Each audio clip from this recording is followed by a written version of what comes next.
Bonjour à toutes et à tous, bienvenue dans ce nouveau live. Je suis Sophia Paris, je suis vidéaste chez Mademoiselle. Je suis très heureuse de vous retrouver enfin sur Twitch après ces longues vacances d'été pour cette rentrée qui s'annonce sportive. D'ailleurs, des vacances d'été qui ont été sous le signe du sport avec les JO. Je sais pas pour vous, moi, ça m'a donné envie de m'y remettre. Donc, ce live, il s'inscrit dans une collaboration commerciale avec Basic Fit. Et donc, aujourd'hui, vous l'avez sûrement compris, on va parler de sport, on va parler de motivation et de comment la trouver, de comment la garder, de la bonne manière de s'entraîner, mais aussi de l'importance du sport pour notre santé mentale. Et pour ça, je ne suis évidemment pas une experte de la question, donc je ne suis pas seule. Je suis accompagnée d'Émilie Pellegrin, qui est coach sportif depuis 4 ans et coach chez Basic Fit depuis 2 ans, il me semble. C'est ça. Voilà, donc avec toi, Émilie, on va parler de sport, puisque c'est ton métier, évidemment, et que tu accompagnes en fait des personnes au quotidien dans leur pratique. Donc, est-ce que tu peux nous en dire 2-3 mots ? Bien sûr, bonjour à tous déjà. Oui, c'est ça, je suis coach sportive à Basic Fit, donc j'accompagne des hommes, des femmes, principalement des femmes, plutôt un public de femmes, et aussi sur le mindset, voilà. Ok, c'est trop cool parce que je sais que tu portes une attention particulière justement au mindset, donc c'est-à-dire à la santé mentale, au bien-être du corps et de l'esprit. Et on va pouvoir croiser ton discours avec celui de Camille, donc Camille Cotani, qui est aussi à nos côtés sur ce plateau et qui est donc créatrice de contenu. Donc sur tes réseaux, toi Camille, tu nous parles de yoga particulièrement, mais aussi de sport de manière générale. Et je sais que tu utilises tes plateformes comme un journal un petit peu, où tu partages tes pensées avec tes abonnés.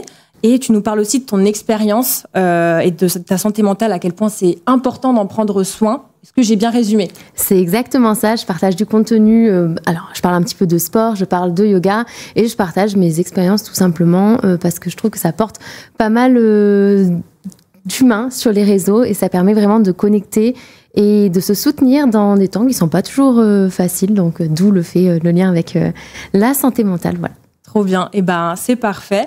Et pour finir, il y a quelques semaines, on a fait un appel à participation en story et en article sur notre site pour qu'une de nos lectrices puisse venir participer à ce live et gagner 1 an d'abonnement chez Basic Fit au passage.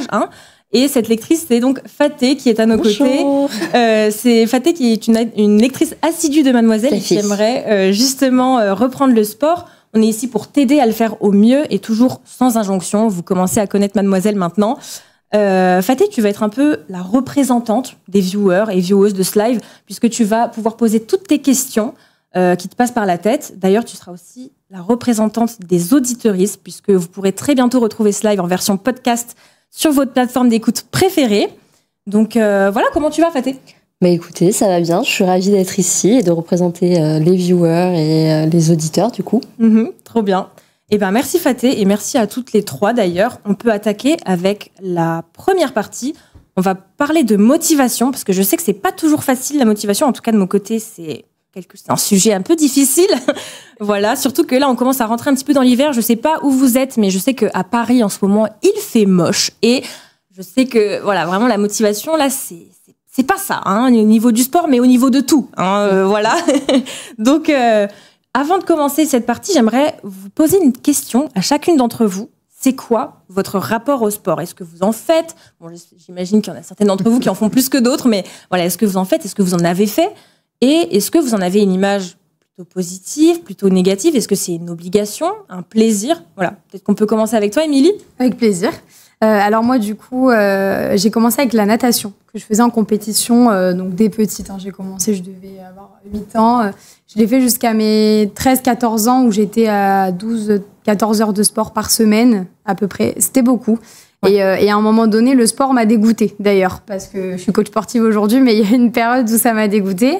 Et ensuite, j'ai basculé sur la gymnastique aux agrès que j'ai fait en loisir. Donc, il y a aussi d'autres possibilités de sport, parce qu'on parle de sport. Là, aujourd'hui, je suis dans la musculation, mais il y a aussi la partie pratiquer un sport de loisir qu'on fait 1 fois par semaine, par exemple. Ça peut être une option aussi, voilà. Et puis ensuite, j'ai basculé sur la musculation vers mes 19-20 ans. Ok. Voilà. Trop bien, et donc maintenant tu en as fait ton métier. Et j'en ai fait mon métier, exactement, donc, c'est ça. T'en as quand même une image plutôt positive, ça reste un plaisir, j'imagine, enfin j'espère aujourd'hui, en tout cas oui. pour toi. Aujourd'hui, oui, j'ai eu des périodes compliquées parce que je me suis opérée plusieurs fois au genou et j'ai pas pu pratiquer les sports que je voulais, donc j'ai redémarré par la musculation pour avoir une approche un peu plus douce, plus tranquille. Donc la musculation, c'est pas que de la force aussi. Il y a plein d'autres choses qu'on peut travailler dedans. On en discutera, je pense, tout à l'heure, tout ensemble. Mais oui, du coup, j'ai essayé par la musculation d'amener ça avec mon histoire. Totalement. Et voilà. c'est marrant que tu dises une approche douce par la musculation, parce que je pense que la plupart des gens qui nous écoutent et qui nous regardent, ont une image de la musculation qui est plutôt vraiment les muscles, des trucs à se déchirer, les comment on appelle ça, les fibres musculaires et tout. Enfin voilà. Enfin moi je sais que la musculation, je vois ça vraiment comme un sport. J'allais dire violent, pas du tout violent, mais c'est-à-dire où on utilise justement sa force. Et toi tu dis que c'est une approche plutôt douce, donc peut-être plus pour réparer entre guillemets ton corps. Le côté santé, en fait, voilà. C'est aussi ça, parce qu'on parle du côté physique, qui je pense qu'on va aborder aussi, mais le côté santé est hyper important. On parlait aussi de la santé mentale, ça va avec, hein, tout est un peu imbriqué. Mais oui, le côté santé, il y a aussi la partie de la mobilité, le côté fonctionnel, vraiment du mouvement, en fait, se sentir en forme. Exactement. Se sentir en forme, surtout. Donc toi, c'est vraiment ce pan-là du sport que tu utilises au quotidien et peut-être que avec lequel tu parles à tes clients. Enfin voilà, c'est avec ça que tu travailles. Et justement, je trouve que c'est une autre approche du sport qu'on n'a pas forcément toujours tendance à penser au premier abord. Et je pense que Camille, t'as un petit peu peut-être la même chose, peut-être pas tout à fait d'ailleurs. Toi, c'est quoi ton rapport au sport d'ailleurs ? Alors, pour moi, le sport, je crois que, je me rappelle pas m'être posé la question. J'ai une famille qui est quand même très sportive, donc ils m'ont pas forcé à faire du sport, mais juste, petite, j'ai fait du sport, j'ai fait de la danse. Par contre, je sais que personnellement, dès que ça devient de la compétition, que le sport devient une pression, c'est pas du tout pour moi. Je me rappelle à la danse, on avait une prof. Très très bonne prof, hein, mais bon, danse classique, voilà. Danse classique, c'est clair. Exactement. Voilà, moi quand c'était trop, j'arrêtais en fait. Tout simplement, à partir du moment où moi le sport n'est plus une source de plaisir et qu'elle devient une source de frustration et une nouvelle source de stress, c'est pas pour moi. Du tout, parce qu'il y a beaucoup de choses qui nous stressent. Alors le sport, c'est plutôt, pour moi, c'est que côté plaisir. Il y a un côté nécessité dans le sens où je ressens personnellement quand je fais pas de sport pendant longtemps que mon corps en a besoin. Donc il y a une partie nécessité, mais encore une fois le sport c'est large en fait. C'est l'activité physique, surtout le mouvement, le fait de bouger, je pense qui fait partie d'une philosophie de vie carrément. Maintenant ça fait partie de ton quotidien quoi. Il y a des moments, bien sûr, il y a des moments où quand quand c'est un peu moins bien, c'est plus difficile de bouger. On sort pas autant que ce qu'on voudrait, mais de manière générale, oui. Ouais, carrément. Moi, je sais que l'hiver, moi d'ailleurs, c'est un petit peu contradictoire. L'hiver, je vais être plus motivée parce que justement, j'ai peut-être besoin de me réchauffer, ou alors aussi parce que comme je fais de la course, je m'y suis mise il y a pas très longtemps, peut-être qu'on en parlera plus tard, mais quand je fais de la course, l'hiver, j'ai pas trop de mal à y aller parce que je me dis, de toute façon, je vais me réchauffer sur la route. Alors que l'été, j'ai totalement délaissé la course parce qu'il fait trop chaud. Dehors, en fait, c'est pas possible. On transpire en 2 secondes. Donc, en fait, là, j'ai eu une période un peu creuse niveau sport.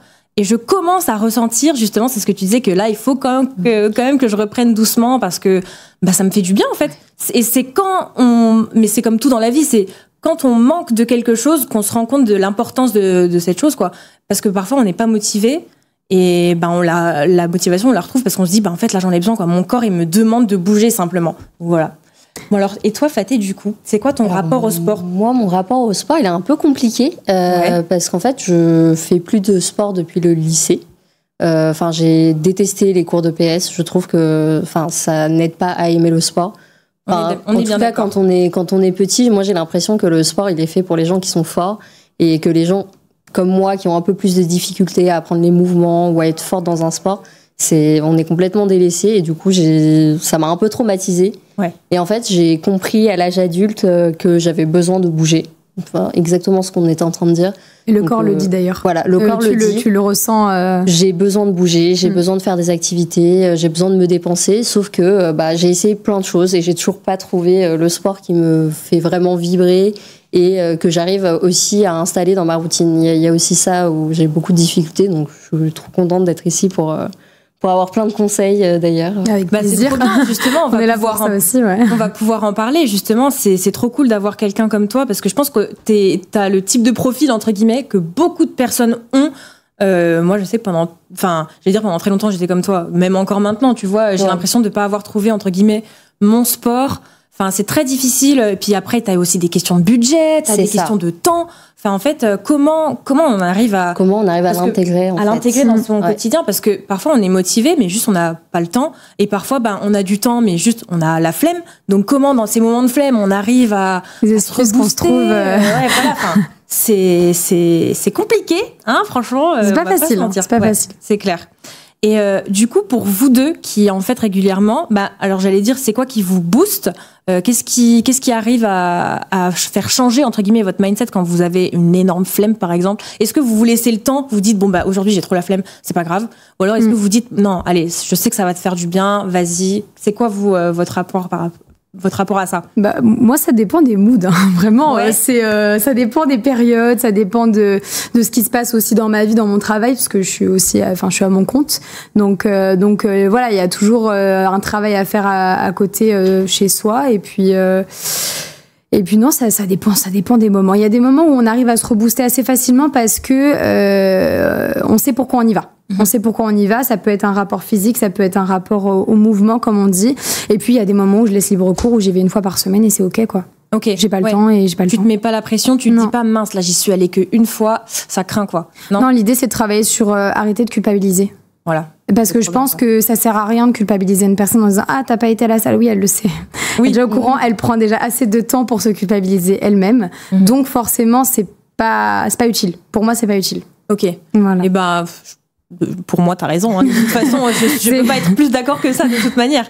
Et toi, du coup, Camille, comment tu fais quand t'as des petites périodes un peu de down Alors, déjà, j'essaie de faire la différence, de me dire, bon, alors Camille, là, est-ce que tu as la flemme ou en fait, est-ce que tu es fatiguée des fois? Parce que, en fait, des fois, je me dis, bon, faudrait y aller, bon, j'ai la flemme. Et après, je me dis, mais en fait, non, j'ai pas la flemme, juste mon corps, il est fatigué. Ouais. Du coup, en fait, ce n'est même pas lui rendre service que d'aller faire du sport alors que tu es KO. Donc, du coup, j'essaie de faire cette différence-là. Après, j'essaie aussi de me rappeler. Quand je sais que c'est en mode non, je préfère regarder ma série à la maison, voilà, plutôt d'aller faire mon sport. C'est beaucoup plus facile pour moi. Et du coup, là, j'essaie de me dire, vas-y, essaie de te rappeler là, après ta séance, après ta course, après ton taekwondo, comment tu vas te sentir. Et je me dis, bon, allez, j'y vais. Et j'essaie de pas trop me poser de questions aussi avant, de me dire. Oui, il y a la discipline qui va jouer en jeu. Exactement. Il y a la discipline qui va prendre le relais. Quoi. Ouais. Mais ça dépend aussi, je trouve, avec les sports que tu fais, parce que la course à pied, ça dépend. Par exemple, ça dépend que de si t'es pas dans un groupe, quoi. Ça dépend que de toi. Par exemple, je sais que mes cours de taekwondo, c'est lundi, mercredi, vendredi. Bon, j'en rate un, j'en rate deux. Après, il me reste plus qu'un, quoi. Ouais. Donc, du coup, je me dis. Est-ce que tu prends pas aussi du retard, entre guillemets, dans ta pratique? Mais ça, je me mets pas la pression là-dessus. Ok. Du coup, je fais pas de compétition. Et parce que moi, ça joue chercher aussi quelque chose chez moi que j'aime, qui me dérange, la compétition. Je comprends. Du coup, non, j'ai pas ce truc-là. J'ai plus ce truc de je vais être déçue après. Je vais être déçue parce que j'en aurais raté une ou. Donc du coup, mais c'est plus facile avec ces trucs-là de se dire voilà, après chacun son truc. J'ai pas envie de rater une. Je paye mine de rien aussi mon abonnement. Et ça y joue parfois aussi le prix, l'engagement par rapport à soi-même. Ça y joue. Je dis mine de rien, je paye la salle. Puis après des fois t'as aussi les gens qui comptent sur toi. Ouais, carrément. Tu te dis, bon, voilà. Ces petits trucs-là m'aident un petit peu, mais des fois, j'y vais pas. Ouais. Oui, voilà. C'est clair. Et comme tu dis, je culpabilise pas, en fait. Je me dis, je n'y vais pas en pleine conscience. Voilà, c'est ça. Autant profiter du moment et pas se mettre la boule au ventre, en fait. Voilà. Parce que si tu vas pas et qu'en plus de pas y aller, t'es là, genre, purée, j'y suis pas allée. Là, je suis, entre guillemets, désolée du terme, une merde. En fait, non, c'est pas comme ça que ça marche. Genre, ok, là, j'y vais pas parce que je suis fatiguée. Là, ce soir, je me repose. C'est pas grave. J'irai demain ou après-demain ou la semaine prochaine. Et c'est ok. Enfin, c'est que mon corps en avait besoin. Ou juste, j'ai envie de faire autre chose et je me dis, j'ai fait un choix, en fait. Là, aujourd'hui, ça m'anime plus. C'est ça. Des fois, on fait un choix. C'est ça, voilà. Parce qu'en fait, on n'a que 24 heures dans une journée, quoi. Enfin, faut aussi y penser. Oui, ça dépend du rythme de travail de chacun, mais ça se travaille de pas culpabiliser. Parce que je pense qu'il y en a qui nous regardent et qui culpabilisent peut-être, qui ont du mal et qui se disent, oulala, non, c'est normal. Il y en a beaucoup qui culpabilisent et ça se travaille. Non, mais totalement. Moi, je sais que pendant très très longtemps, je me culpabilisais énormément, mais pas que pour le sport, aussi beaucoup pour l'alimentation. On y reviendra après. Mais c'est vrai que c'est le sujet sur la culpabilité. La culpabilité, que ce soit sur l'absence de sport entre guillemets ou rater une séance. Ou justement, comme je l'ai dit, sur l'alimentation, c'est terrible parce qu'en fait, on se sent c'est 1000 fois pire de ne pas le faire et de se culpabiliser plutôt que de se dire en fait là j'y vais pas, je regarde un film, je profite de ma soirée, c'est ok, genre. voilà, je sais que On n'est pas des machines. on n'est pas des machines. Ouais. Voilà, c'est ça. Et d'ailleurs, à la salle, c'est pas 5 séances ou rien. Ouais, voilà, c'est ça qu'il faut se C'est dire. parce qu'il y en a aussi, tu vois, qui font beaucoup de sport alors qu'à la base, ils en ont pas dans le quotidien. Tu parlais justement de ça, Faté, tout à l'heure, mais c'est exactement ça. C'est qu'en fait, tu incorpores dans ton quotidien à toi. Tu vois, il n'y a pas de et des fois, on normes. peut accorder une fois par semaine et c'est déjà ça. Et c'est déjà ça. C'est déjà Ouais, ça. totalement. Ouais. Carrément. Totalement. Bah voilà, il y a Inès qui nous dit des fois on a la flemme, mais finalement une fois lancé, on est trop motivé. Exactement. Je suis tout à fait d'accord et c'est vrai que moi je sais, pour la course par exemple, enfin. Il y a des fois où justement on parle de discipline, on en parlait avant plutôt que de motivation. Sinon, c'est vrai que, enfin, moi pour le coup, je m'impose entre gros guillemets, hein, attention, une discipline parce que quand j'en faisais régulièrement avant, parce que j'ai un peu arrêté pendant l'été, c'est vrai que je le faisais, on va dire 2-3 fois par semaine max, on va dire. 4 fois quand j'étais vraiment motivée, mais bon, ça a peut-être arrivé 1 ou 2 fois dans la semaine.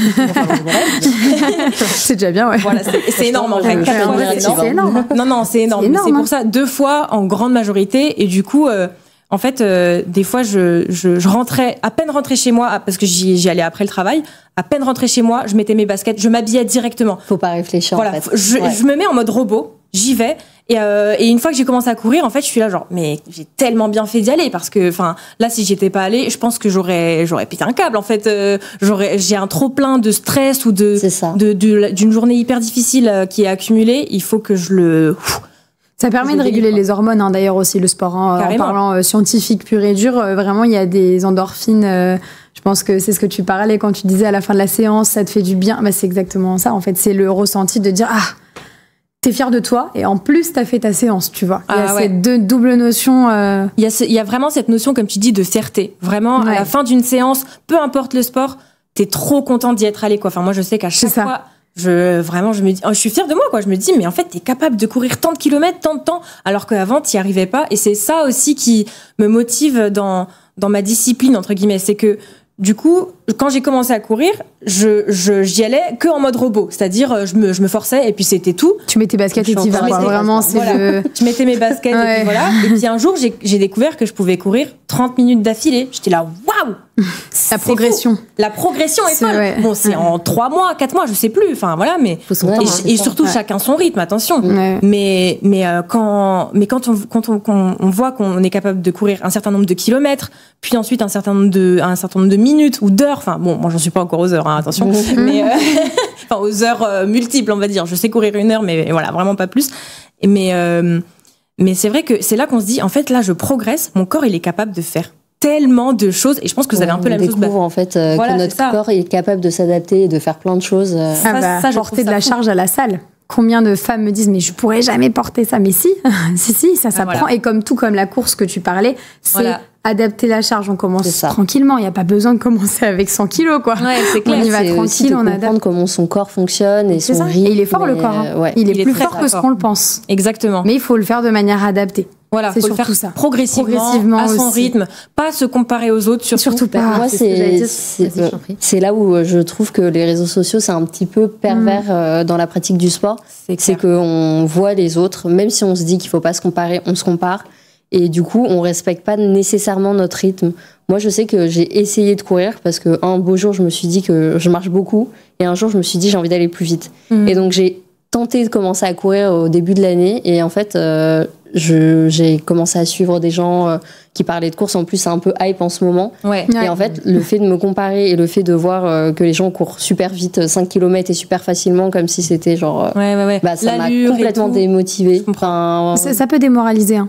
Freiner complètement sur l'envie à la base de la motivation, sur la comparaison des autres, alors qu'en réalité, ça dépend de l'histoire de chacun. Hein. Vraiment, il y en a qui partent de plus loin. Et d'ailleurs, je rebondis juste sur ça, mais le fait des réseaux, les réseaux sociaux, le petit problème, c'est qu'il y a des personnes qui ont des pathologies. Et moi, je sensibilise un peu là-dessus, c'est de dire attention, ceux qui ont des pathologies ou ceux qui ont des problèmes de santé, demandez à votre médecin du sport, à vos kinés par rapport à ça. Parce qu'on voit de tout sur les réseaux et il y a aussi cette notion de sécurité par rapport à la pratique qu'on met en place, quoi. Donc, juste de regarder aussi par rapport à ça. Mais oui, ce truc des réseaux, moi je trouve que c'est vachement important. Pour la motivation, il y a des comptes qui peuvent... Alors déjà, à un moment donné, t'inspirer, mais au bout d'un moment, finir par te frustrer. Et je trouve que c'est super intéressant.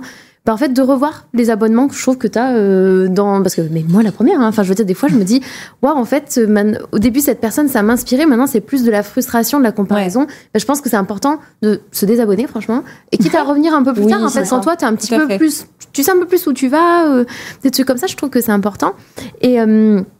Et ce que tu disais aussi, en fait, sur les réseaux sociaux, on voit des gens qui font des performances, mais en fait, on ne sait pas d'où ils viennent, on ne sait pas leurs antécédents médicaux, on ne sait pas combien de fois, des fois, ils s'entraînent par semaine, ils sont des gens qui sont peut-être suivis. Suivis, c'est ça, c'est ce que j'allais dire. Peut-être qu'ils sont suivis par des professionnels aussi, et du coup, ça aide à la... Mais c'est ça, Mais moi, je sais que très souvent... Quand je me suis abonnée à des gens qui couraient, je me suis rendu compte qu'en fait, c'était des gens de base qui étaient sportifs et donc qui avaient une certaine endurance. Et en fait, je peux pas me comparer à quelqu'un qui a de l'endurance. Moi, j'en ai pas, donc il faut que je la travaille et ça va prendre plus de temps. D'où la notion de pas de culpabilité. C'est ça. Et pas de se comparer avec les autres. Mais même en se disant qu'on se compare pas, je trouve que... Naturellement, on a tendance un petit peu à le faire, Je suis d'accord. Et c'est pour ça que...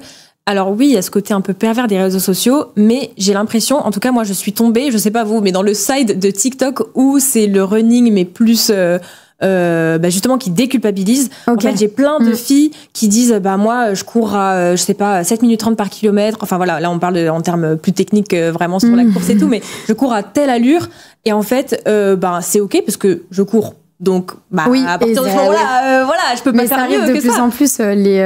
Ça arrive de plus en plus les contenus comme ça, qui déculpabilisent et tout. Et ça, c'est trop bien. Sur TikTok, il y a plus de, on voit plus de gens un peu plus entre guillemets normaux dans leur pratique du sport et ça c'est un peu cool. J'ai l'impression que c'est des gens comme moi ou peut-être juste un petit peu plus sportifs, mais du coup ça aide vachement à se... Et regarde les commentaires, parce que moi je sais que des fois je regarde les commentaires. Par exemple, il y a quelqu'un qui dit je suis enfin arrivé à telle allure, et puis quelqu'un dans les commentaires dit quoi, mais telle allure, waouh, c'est incroyable, moi j'en suis qu'à telle allure. Et en fait, du coup, tu te dis mais cette personne dans les commentaires sont comme moi, ou des fois sont plus lents que moi, donc du coup, en fait, je suis comme tout le monde, quoi. Enfin, je commence pas. Et puis, en fait, de toute manière, peu importe de là où on part, qu'on soit sportif ou pas de base, dans tous les cas, la progression va aussi être différente parce qu'on a des morphologies, des métabolismes différents. Enfin, je sais que moi, j'ai commencé la course en même temps qu'une de mes collègues de chez Mademoiselle. Bonjour Ariane. Et c'est vrai que elle est toute mince et pourtant elle fait pas spécialement de sport de base. Mais elle a un peu couru avant, mais bon, comme moi, je courais des fois une fois toutes les 3 mois quand j'étais motivée. Enfin voilà. Et en fait, on a commencé ensemble. On courait à chaque fois ensemble entre midi et 2 à la pause déj. Et puis elle, je sentais qu'elle commençait à progresser très très vite. C'est-à-dire qu'elle commençait à courir beaucoup plus vite que moi, plus rapidement dans le temps. Et moi, au début, j'étais là, wow, j'en suis pas du tout à son niveau, comment ça se fait? Et du coup, je me comparais, même là, c'est même pas les réseaux, c'est la vraie vie. Je me disais, je progresse pas du tout aussi vite qu'elle.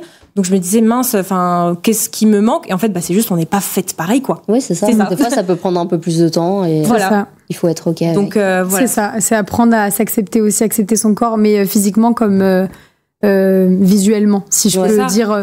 Le ressenti et le visuel aussi, c'est hyper important. Ah ouais, c'est trop important. C'est pas facile. C'est pas facile, mais ça se travaille. Bien sûr. Et on est là pour vous donner des petites clés, des petits tips. Et donc, et c'est vrai que, donc là, on parlait de motivation. Je vais faire un petit peu ma promo, entre guillemets, mais c'est vrai qu'un des vecteurs de motivation, ça peut être aussi la proximité avec ton lieu de pratique. Donc, par exemple, qu'on aille au taekwondo comme toi, ou qu'on court, ou quand on court, il n'y a pas de proximité, parce que de toute façon, on court dehors. Hein, donc, voilà. Tu sors de chez toi, ça y est. Tu sors de chez toi, t'y es. Ça y est. Mais c'est vrai que si, par exemple, on est inscrit à la salle de sport, ça peut être quelque chose qui nous freine quand la salle est hyper loin. Enfin, voilà, moi, je sais que ça peut être un truc de flemme, quoi. Donc, et c'est vrai que les salles Basic Fit, on en a partout. En France et même en Europe, il y en a partout. C'est un truc de fou. Enfin, même quand on va sur les vacances, tu en as forcément. Comment? Je savais pas qu'en Europe aussi, il y en avait. En Europe, il y en a partout, en Belgique, en Espagne, voilà. Tu peux aller, même si tu es inscrit en France, tu dois pouvoir aller dans un autre pays. Ça doit dépendre des abonnements. Ça dépend des abonnements. Il y a des abonnements où, justement, tu peux, le plus petit abonnement, c'est juste tu restes dans un secteur de salle. Tu as un abonnement qui, si je peux dire les prix, hein, c'est OK? Oui. Il y en a un qui est à 25,99, il me semble. Je dis pas de bêtises. précise qui permet d'aller dans tous les Basic Fit. Donc peu importe où on est. 24,99. 24,99. Voilà. J'ai augmenté d'1 euro. Désolée, Basic Fit, ne m'en voulez pas. Donc ouais, non, c'est hyper accessible parce que même pour les personnes qui sont en déplacement, tu disais par rapport au travail ou quoi, ça peut être un souci en vrai de s'organiser et de savoir comment on fait. Il y en a plein qui partent en déplacement et qui sont obligés à. Je trouve que dans la pratique du sport, alors n'importe lequel, ce qui freine aussi des fois, c'est toute la préparation, se mettre en tenue, gérer les douches, le lavage de cheveux. Là, c'est tout au même endroit. Hein.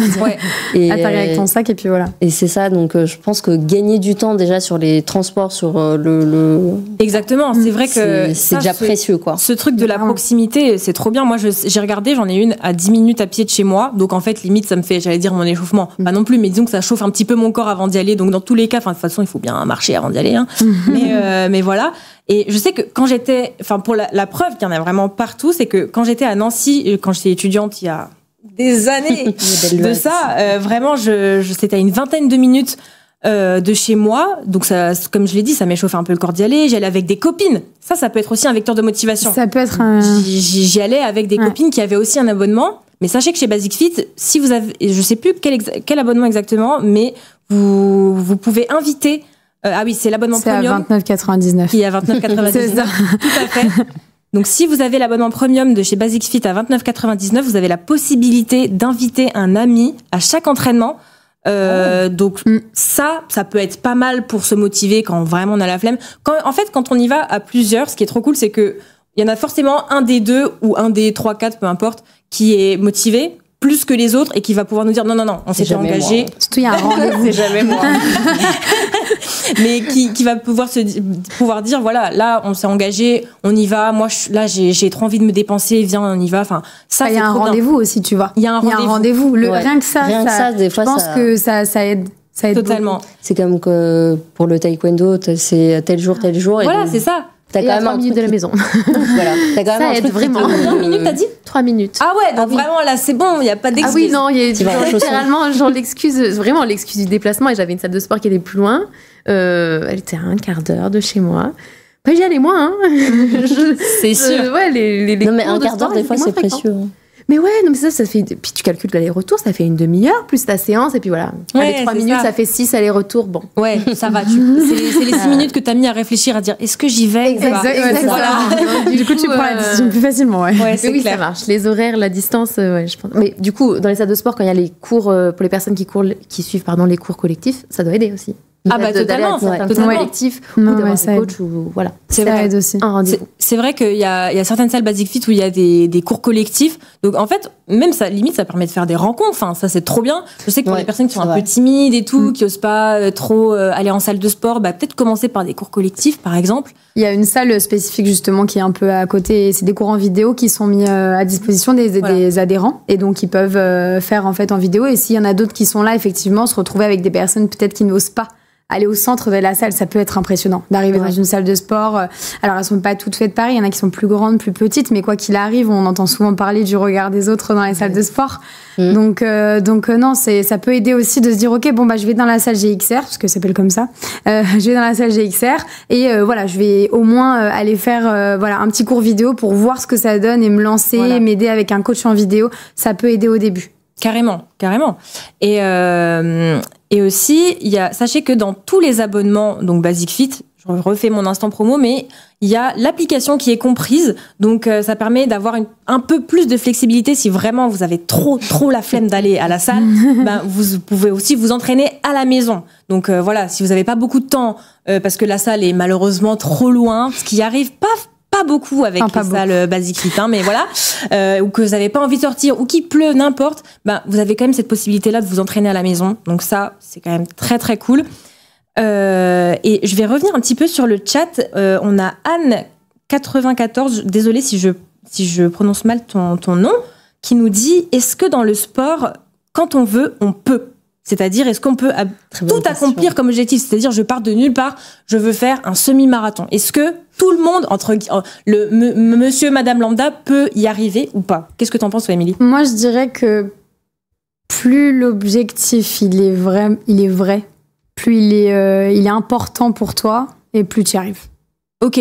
En fait, c'est une question d'échelle de priorité. Si c'est quelque chose qui est hyper important pour toi, tu vas mettre toute ton énergie pour ça. Ouais. Si c'est quelque chose qui est peut-être moins important, c'est d'ailleurs pourquoi il y en a beaucoup qui commencent la salle et au bout de 3 semaines, boum, moi j'ai la flemme. Et c'est normal parce qu'en fait, c'est peut-être pas quelque chose à ce moment-là qui est hyper important pour la personne. Donc, t'en parlais justement tout à l'heure, mais si c'est quelque chose de vraiment important pour toi, t'iras à fond. Ça, c'est sûr. Et s'il y en a qui ont besoin d'être accompagnés, donc ils le font. Mais pour ceux qui ne peuvent pas financièrement, par exemple, avoir un coach, il y a des options différentes, notamment sur l'application Basic Fit. Ils proposent de créer des petits programmes, d'assembler des exercices. Et pour les personnes qui ne connaissent pas, je trouve ça sympa, puisque du coup, il y a quand même quelque chose et ça reste gratuit avec l'abonnement, quoi. Carrément. Ça peut être pas mal. Toi, voilà, qu'est-ce que t'en penses? Moi, vraiment, le si tu veux, tu peux, je le trouve. C'est que mon avis, enfin vraiment, c'est que mon avis, ça vaut. Mais t'as le droit. Peut-être qu'un jour, je changerai d'avis, vraiment. On est là pour ça, pour en débattre. Ouais, je trouve.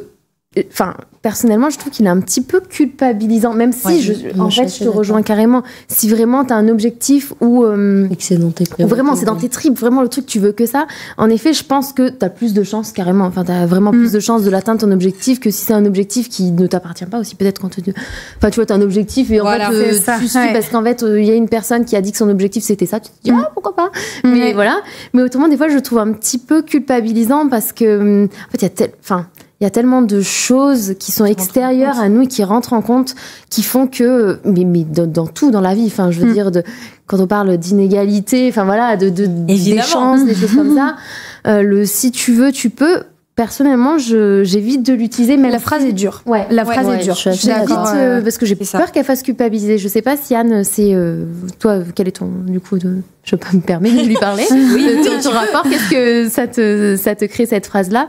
Mais en effet, peut-être qu'on peut trouver une adaptation plus de douceur et puis c'est plus facile. Je te rejoins sur ça, mais il n'y a pas de temps donné pour atteindre ce truc-là. C'est aussi ça, c'est-à-dire que en fait, si tu as envie, tu vas atteindre ton objectif parce que tu vas donner de l'intérêt à ça, mais il n'y a pas de stress sur dans combien de temps, la manière dont c'est fait, est-ce que tu dois tout le temps y aller ou pas. Enfin, effectivement, je te rejoins carrément là-dessus. C'est dur comme phrase. C'est vrai que la manière dont c'est amené, ça peut être un peu dur et un peu culpabilisant. Ça dépend des caractères aussi de chacun. C'est ça, et ça dépend aussi de où on part, parce que parfois, on n'a pas tous les c'est ce qu'on disait juste avant, on part pas tous avec les mêmes chances, quoi. Des mêmes chances, exactement, que ce soit dans le sport ou ailleurs. Cette phrase, elle s'applique vraiment pas à tout.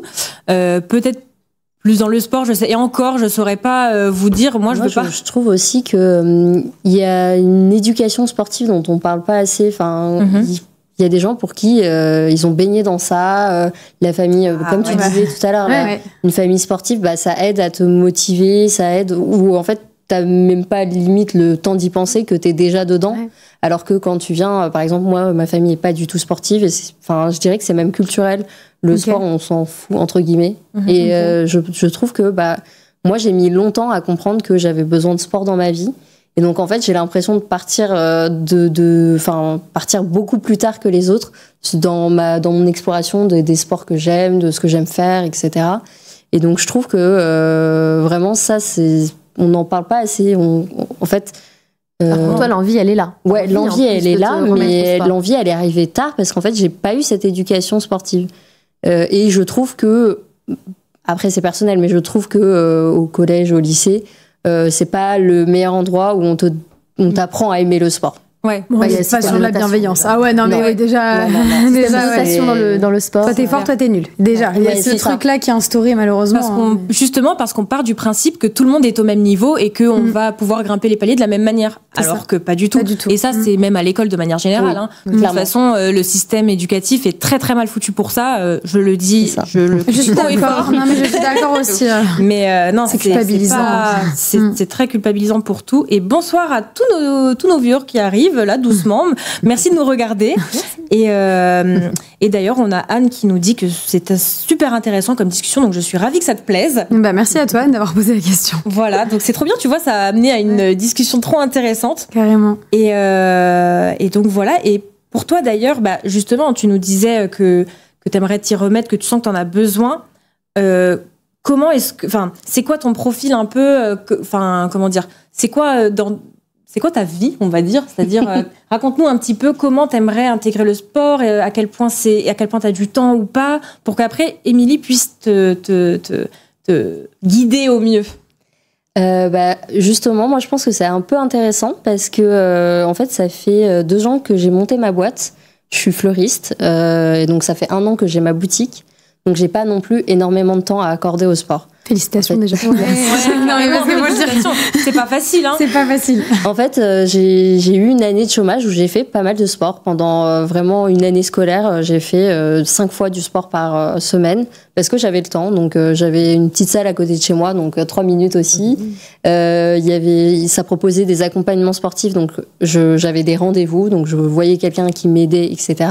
Donc ça a été très facile à ce moment-là. J'ai fait du sport. C'était easy, je me suis améliorée et ça me procurait beaucoup de plaisir. Et ensuite, une fois que j'avais monté la société et que j'ai eu la boutique, c'était beaucoup plus compliqué. Manque de temps, d'énergie. La dernière fois, tout à l'heure, tu disais que justement, tu faisais la différence entre la flemme et la fatigue. Moi, quand je rentre le soir, je suis vraiment fatiguée. C'est pas une question de flemme ou quoi que ce soit, c'est que je n'ai plus d'énergie parce que, moi, le travail est physique. Le travail de fleuriste déjà est physique, mais même le fait d'avoir sa boutique, c'est mental. C'est clair. C'est très énergivore et donc le soir, j'ai pas forcément l'énergie. Par contre, j'ai l'envie parce que justement, c'est très stressant. Et en même temps, du coup, je sens que j'ai besoin de faire du sport pour évacuer un peu tout ce stress. J'ai aussi envie d'être un peu plus forte parce que mon métier demande de la force physique et donc j'ai envie d'être plus forte. Mais pour l'instant, j'ai encore du mal à gérer les deux parce que quand je rentre le soir, je suis fatiguée et le week-end, j'ai envie de me reposer, quoi. C'est un peu le cercle vicieux. C'est-à-dire que justement, t'as tellement d'occupations dans ton quotidien que mentalement et physiquement, c'est fatigant. Donc en fait, t'as plus d'énergie. Donc du coup, tu penses que dormir toute la journée le week-end, par exemple, c'est ça. Ça va te ressourcer. Sauf que du coup, tu dors trop le week-end et pas assez la semaine. Ouais. Et en fait, c'est un cercle qui t'entraîne. Enfin, je vais droit au but sur le sujet, mais en soi, globalement, c'est souvent ce qui arrive quand on est à son compte, c'est qu'on prend pas forcément le temps. Je sais pas toi, Camille, mais moi, ça m'a pris du temps à trouver mon équilibre entre ce que j'avais besoin dans ma vie perso et dans le pro. Et ça, je pense que c'est commun à tous ceux qui sont à son compte. C'est compliqué. Donc moi, je suis professeure de yoga et je n'ai jamais aussi peu pratiqué que depuis que je suis professeure, en fait. Parce qu'en fait, mon énergie, je la mets dans mon entreprise, qui est la création de programmes, YouTube, tout ça. Et du coup, en fait, du coup, c'est différent quand tu vois, là, certes, ça me laisse en activité, du coup, c'est un petit peu différent, parce que du coup, je bouge, certes, mais c'est une pratique que je dédie aux autres, même si c'est moi qui pratique sur le tapis. Et c'est différent. C'est ça, c'est que là, c'est pas cette pratique qui vient te nourrir toi, un petit peu quand même, mais... Mais c'est différent, c'est pas ton moment à toi, c'est calculé, c'est réfléchi, t'as ton cours dans la tête, je veux dire, tu gères ta caméra, comme toi, tu vois, tout le reste, tu vois. Ouais. Et du coup, je compatis tellement parce que oui, c'est compliqué de trouver du temps pour toi parce que, en plus, quand tu fermes la clé de ta boutique, la porte de ta boutique, t'emmènes encore ton entreprise dans ta tête. Totalement. Ouais. Et justement, c'est ça qui est c'est là qu'on se rend compte en fait que au-delà du fait que ce soit physique d'être fleuriste, en fait, ce qu'on n'imagine pas forcément en tant que personne extérieure d'ailleurs, je tiens à le préciser, mais c'est vrai qu'on se l'imagine pas. En fait, au-delà de ce côté très physique de ton métier, c'est aussi que, comme tu l'as dit, c'est très prenant mentalement dans ta vie de tous les jours. Et c'est là qu'on voit que le physique est très lié au corps et donc l'un ne marche pas sans l'autre. Si on est fatigué dans la tête, on sera aussi fatigué dans le corps. Et c'est ça. Ça s'exprime dans le corps en fait. Et oui, totalement. Moi, c'est vraiment quand je rentre le soir, j'ai plus d'énergie. J'ai plus l'énergie même de parler aux gens. Je comprends totalement. Je parle aux gens toute la journée. Et justement, la séance de sport, même d'une demi-heure, peut faire du bien. C'est justement sur ça que je voulais rebondir en partageant tout ça. Mais en fait, même tu vois, si t'as une demi-heure, même si c'est chez toi, c'est ok. Même si c'est à la salle de sport, si t'en as une à côté de chez toi, vas-y, tu vois. Et ça fera du bien parce que même au-delà de la notion physique de se dépenser, ce qu'il y a la dépense physique et la dépense mentale qui sont hyper complémentaires, mais il y a aussi cette notion de couper avec le travail. Et donc, du coup, tu penses à rien à part à ce que tu fais et physiquement, tu libères énormément d'énergie qui sont bloquées dans la journée, que tu t'es pas laissé le temps et l'espace d'exprimer, ce qui est normal parce qu'en général, quand on a sa boîte, on n'a pas le temps de penser, on est en mode robot. C'est ça. On en parle souvent, mais allez hop, on active le mode robot, on y va, les factures. Allez. Ouais, totalement. Non, mais c'est vrai que c'est voilà. Mais en tout cas, ça aide. Après, même si ton objectif, tu disais là par exemple, c'est te renforcer un peu parce que tu as un métier physique, est-ce que, je sais pas vraiment, mais peut-être que pour le moment, c'est beaucoup de te dire, il faut que j'aille à la salle, porter du poids et tout. Peut-être que c'est beaucoup. Est-ce que peut-être tu peux pas essayer de trouver, genre, tu te dis, une demi-heure, comme tu dis, une demi-heure chez toi pour faire, en fait, plus du stretching, par exemple. Du yin yoga. Bah, ça, en fait, j'aime bien. C'est du temps pour toi. C'est du temps pour toi. Peut-être le temps de remettre ce truc de routine un petit peu en place, OK, là, juste, je m'accorde ce temps-là. Et ensuite, tu le feras évoluer en fonction des saisons, tes envies, ton énergie. Je pense qu'en fait, c'est aussi le piège. J'ai l'impression qu'on veut trop tout de suite. Parce que moi, c'est ce que je me dis. Je me dis, là, je fais plus de sport, donc il faut que je me remette, il faut que je me donne des objectifs. Et en fait, comme vous dites, des fois, on a juste besoin d'y aller un petit peu plus lentement. Si c'est une fois par semaine, c'est une fois par semaine, le temps de un peu retrouver un équilibre. Là, je commence à avoir un équilibre tout juste, mais j'ai aussi un emploi du temps qui change. Il y a des jours, mes jours de repos, franchement, pour une fleuriste, je travaille pas beaucoup. J'ai quand même le dimanche, lundi de repos, mais il y a des jours où je vais travailler le lundi, il y a des jours où je vais travailler le dimanche. Et en fait, c'est le manque de régularité aussi qui m'empêche peut-être un petit peu. Là, je commence tout juste à trouver un peu l'équilibre. Après, je sais aussi que je fais pas de sport, mais je marche beaucoup. Vraiment, c'est de l'activité physique. C'est totalement de l'activité physique. Je prends le métro quand même, mais je fais quand même toujours une demi-heure de marche le matin et une demi-heure à pied le soir. Mais ça compte. Je fais pas tout le trajet à pied parce que j'ai pas. Travail. Ça compte, mine de rien. Si tu bouges, ça compte comme de l'activité physique sur toute ta journée. C'est vrai, matin et soir. Oui, ça pour moi, c'est un automatisme. J'adore marcher, donc vraiment, je fais une demi-heure le matin et une bonne habitude. C'est des habitudes qui sont super. Après, ça m'arrive des fois d'avoir la flemme, mais c'est très rare. Au moins, pour ça, c'est vraiment un automatisme. Mais j'ai quand même envie de plus. C'est bien dans un monde d'augmentation de sédentarité. Parce que ça, forcément, entre la voiture, il y a beaucoup de télétravail maintenant aussi où on bouge même pas de chez soi. Et puis voilà, il y en a de moins en moins qui prennent les transports en commun, qui prennent les voitures. Donc c'est pas mal aussi d'avoir ce côté-là dans le quotidien. Mais je suis aussi un peu frustrée parce qu'avant, je marchais encore plus. Je faisais des 2 heures de marche par jour. Dès que je pouvais, le midi, j'allais faire une balade.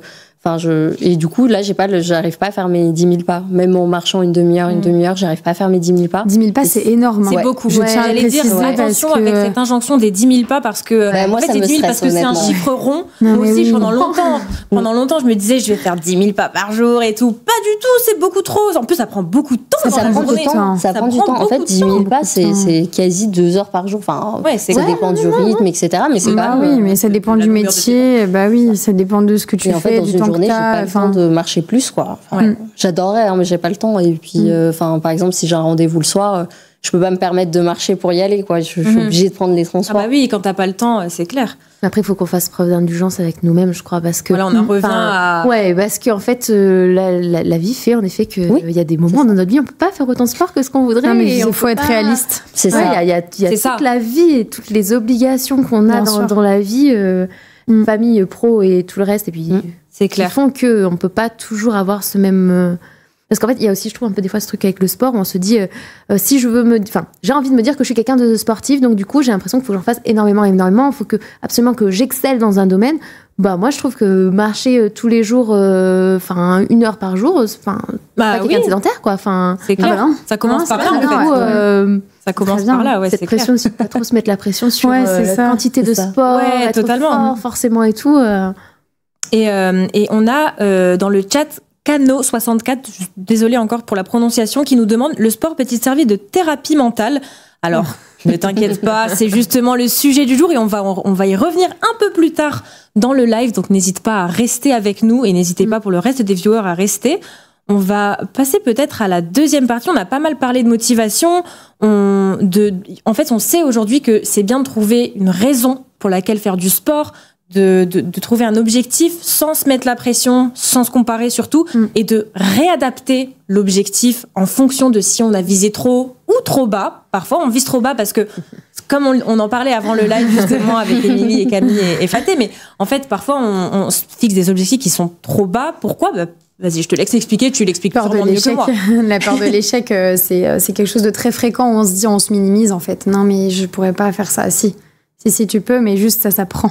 C'est aussi en lien avec la confiance. Je pense que Camille, tu me rejoins sur ça, mais la confiance en soi, la confiance en ce qu'on peut produire, la confiance en notre corps, c'est pas quelque chose de facile. Et c'est pas, d'ailleurs, on n'est pas dans une société qui prône ça, et de plus en plus, quand même, de plus en plus.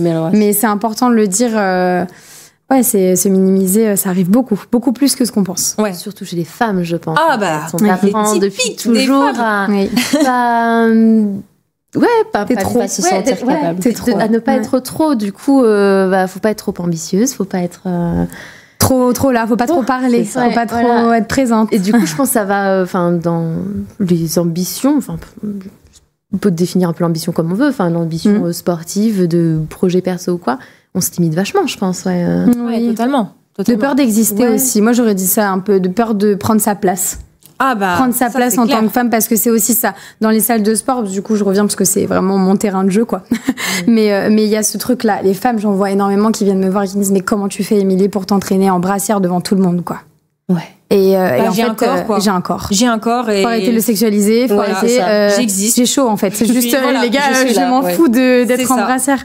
Donc, les hommes sont tout nus tout le temps, là. Tout le temps on leur dit rien. Ils font du sport, ils sont torse nu. Mais je trouve que ce truc de la salle de sport, je l'ai vécu personnellement, je sais pas si ça parlera à d'autres personnes, mais aujourd'hui, à la salle à 30 ans, pour moi, c'est beaucoup plus facile que quand j'y allais à 18. Parce que à 30 ans, on s'en en fait, je m'en fous. En fait, je me dis, je sais pourquoi j'y vais. J'y vais pour moi, pour ma petite personne, parce que je veux garder mon corps en bonne santé pour toutes les petites raisons.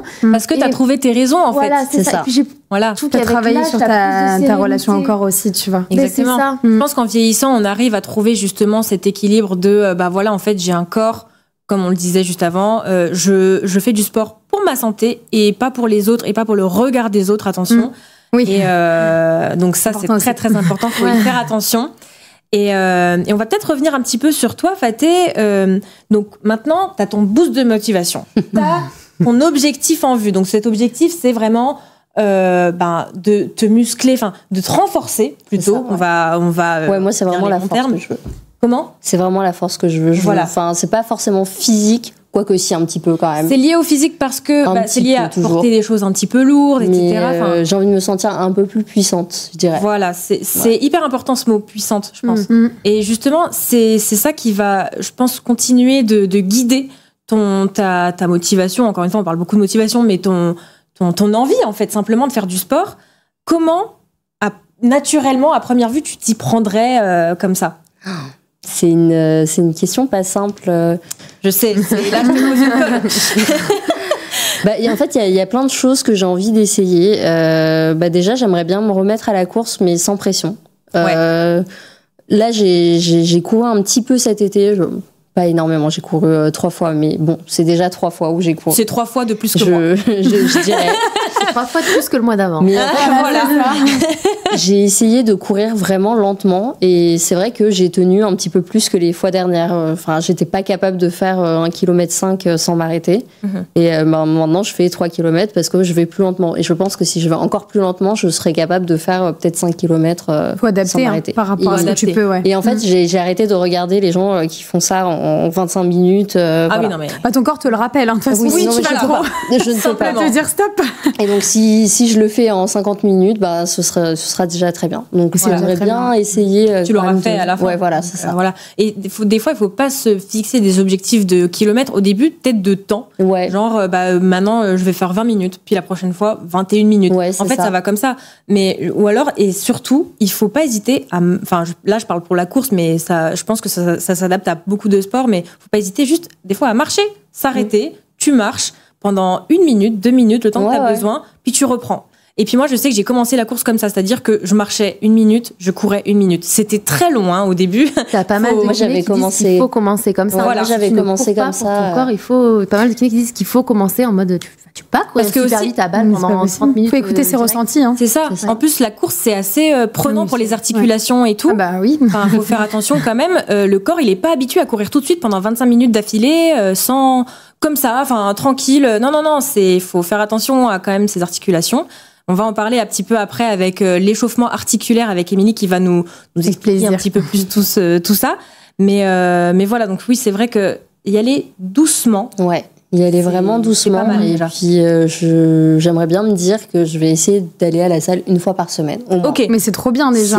Ce sera pas 2 fois, peut-être pas 3 fois, parce que j'ai aussi besoin de temps pour moi. J'ai besoin de rien faire aussi dans la semaine. Ça, je pense que les gens le font pas assez. Moi, j'ai besoin je suis stimulée tout le temps. Et donc, j'ai besoin vraiment d'un moment où je ne fais rien. Enfin, c'est même pas regarder une série, j'ai besoin de rien faire. Ouais, j'ai besoin d'avoir une vie sociale. Donc, j'essaierai de caser, je dirais, une séance en salle une fois par semaine. Ok. Et déjà, si j'arrive à le faire, je serais très contente. Moi, je dis et toujours. Après, pourquoi pas augmenter la fréquence si vraiment, justement, tu ressens le besoin de mais y aller lentement, quoi. Je pense que c'est ça. Je pense que ça va être ça la clé. Y aller lentement et trouver mon équilibre avec ma vie pro, quoi. Et justement, toi, Émilie, je pense que c'est là où tu allais en venir, mais qu'est-ce que tu préconises aux personnes qui ont un profil similaire à celui de Faté? Donc, comment intégrer doucement le sport à son quotidien sans y aller trop fort dès le début et sans justement, comme on le disait juste avant, se mettre un objectif trop bas non plus. Est-ce qu'on peut parler de récurrence? Est-ce que commencer le sport à la maison, c'est peut-être plus simple quand on n'a pas l'habitude, par exemple, avec la salle de sport, etc. En vrai, ça dépend de chacun. En vrai, ça dépend du quotidien de chacun. Mais bon, pour faire une réponse à peu près globale, moi, j'aurais conseillé alors, ça dépend de l'objectif, encore une fois. Et c'est pour ça que c'est compliqué de donner une réponse assez claire. Donc, je vais essayer d'être le plus clair possible. Mais en fait, par rapport à ce que tu disais, moi, j'aurais plutôt dit que je préfère que tu fasses une séance où tu te sens 100% ok d'y aller et que tu te culpabilises pas parce que tu ne peux pas aller à la deuxième. Ouais. Plutôt que de te forcer à y aller 2 fois alors que tu vas pas y arriver. Tu vois ce que je veux dire? Et que tu te culpabilises derrière. Donc, il y a cette notion-là. Maintenant, est-ce que c'est un objectif où tu as un temps donné ou pas? J'aimerais bien réussir à faire ça tout le temps, en fait. Et alors, dans ces cas-là, c'est progressif. Si c'est, par exemple, t'as une deadline, il y en a beaucoup, j'ai des clientes à moi qui viennent me voir, non, moi j'ai pas de deadline. Je veux juste que ça soit une habitude et que ça devienne automatique. Comme je disais, la marche, moi c'est automatique maintenant. Ouais. Et en fait, j'aimerais bien que la séance de sport soit automatique. Après, pareil, je m'accorde aussi, si je suis en vacances ou des choses comme ça, à ne pas me mettre la pression. Mais par contre, j'aimerais bien que ça devienne automatique pour moi. Et pour l'instant, ça ne l'est pas. Le week-end, j'ai du mal à... Enfin, je sais que je pourrais. Ouais. Je sais que j'aurai l'énergie, contrairement à la semaine où j'ai pas du tout l'énergie. Mais j'arrive pas. Moi, j'aurais dit que c'était adapté à toi, en fait. Ouais. Parce que j'allais dire, trouver aussi quelque chose qui te fait plaisir. En fait. Ouais, c'est ça. Totalement. Mais ça, je cherche toujours. Hein. Honnêtement. Enfin, si la muscu, j'avais bien aimé. L'année où j'ai réussi à vraiment le caser dans mon quotidien, j'avais bien aimé.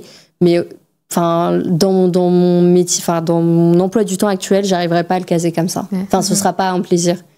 Ou en tout cas pas autant. À l'époque, j'étais au chômage, donc vraiment, j'avais le matin, je faisais ma petite séance de sport, c'était mon petit plaisir. Je me levais, j'allais au sport, après je me faisais à manger. Donc c'était vraiment, c'était parfait. Là, honnêtement, je pense que t'as moins le temps. Ouais, voilà. Et je pense que ce sera pas autant du plaisir que quand j'ai eu cette année de chômage. Et je pense que ça pourra devenir un plaisir à partir du moment où tu commenceras à avoir un petit changement, c'est-à-dire là, j'arrive à porter cette charge beaucoup plus facilement, ou je sais pas.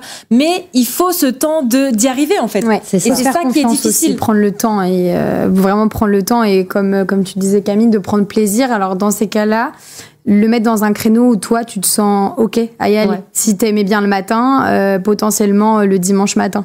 Tu vois ce que je veux dire? Carrément. À un moment où tu travailles pas, t'as pas de stress après. Ça dépend vraiment de ton quotidien, mais du coup, pour que ça devienne un plaisir et pas un supplice, quand on n'est pas là pour souffrir, oui, à un moment donné. Je suis bien d'accord. Non, mais c'est que ça redevienne quelque chose de cool pour toi aussi.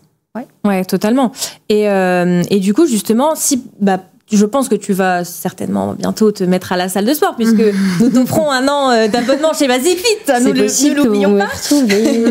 Et donc, Émilie, toi qui es coach, est-ce que tu pourrais nous dire par où on commence quand on va à la salle? Moi, je sais que quand j'ai commencé à aller à la salle, dans mes années étudiantes, encore une fois, c'est une très bonne question. Je ne savais pas par où commencer. C'est-à-dire que j'allais à la salle, j'étais là comme ça, emoji debout. Ouais, Vraiment, je savais pas quoi faire. Enfin, voilà, c'est terrible. Au cardio. Et là, voilà, tu vas au cardio, tu cours pendant 20 minutes, tu sais même pas courir. Enfin, t'as jamais couru de ta vie, t'es là, bon. Puis tu mets le truc d'air, là, tu sais, souvent sur les machines. Voilà, t'es là, enfin, voilà. Après, tu vas faire 3 secondes de gainage et puis t'en peux plus. Puis à la fin, t'es là, bon, bah, j'ai rien fait. C'est bien, je paye un abonnement pour ça.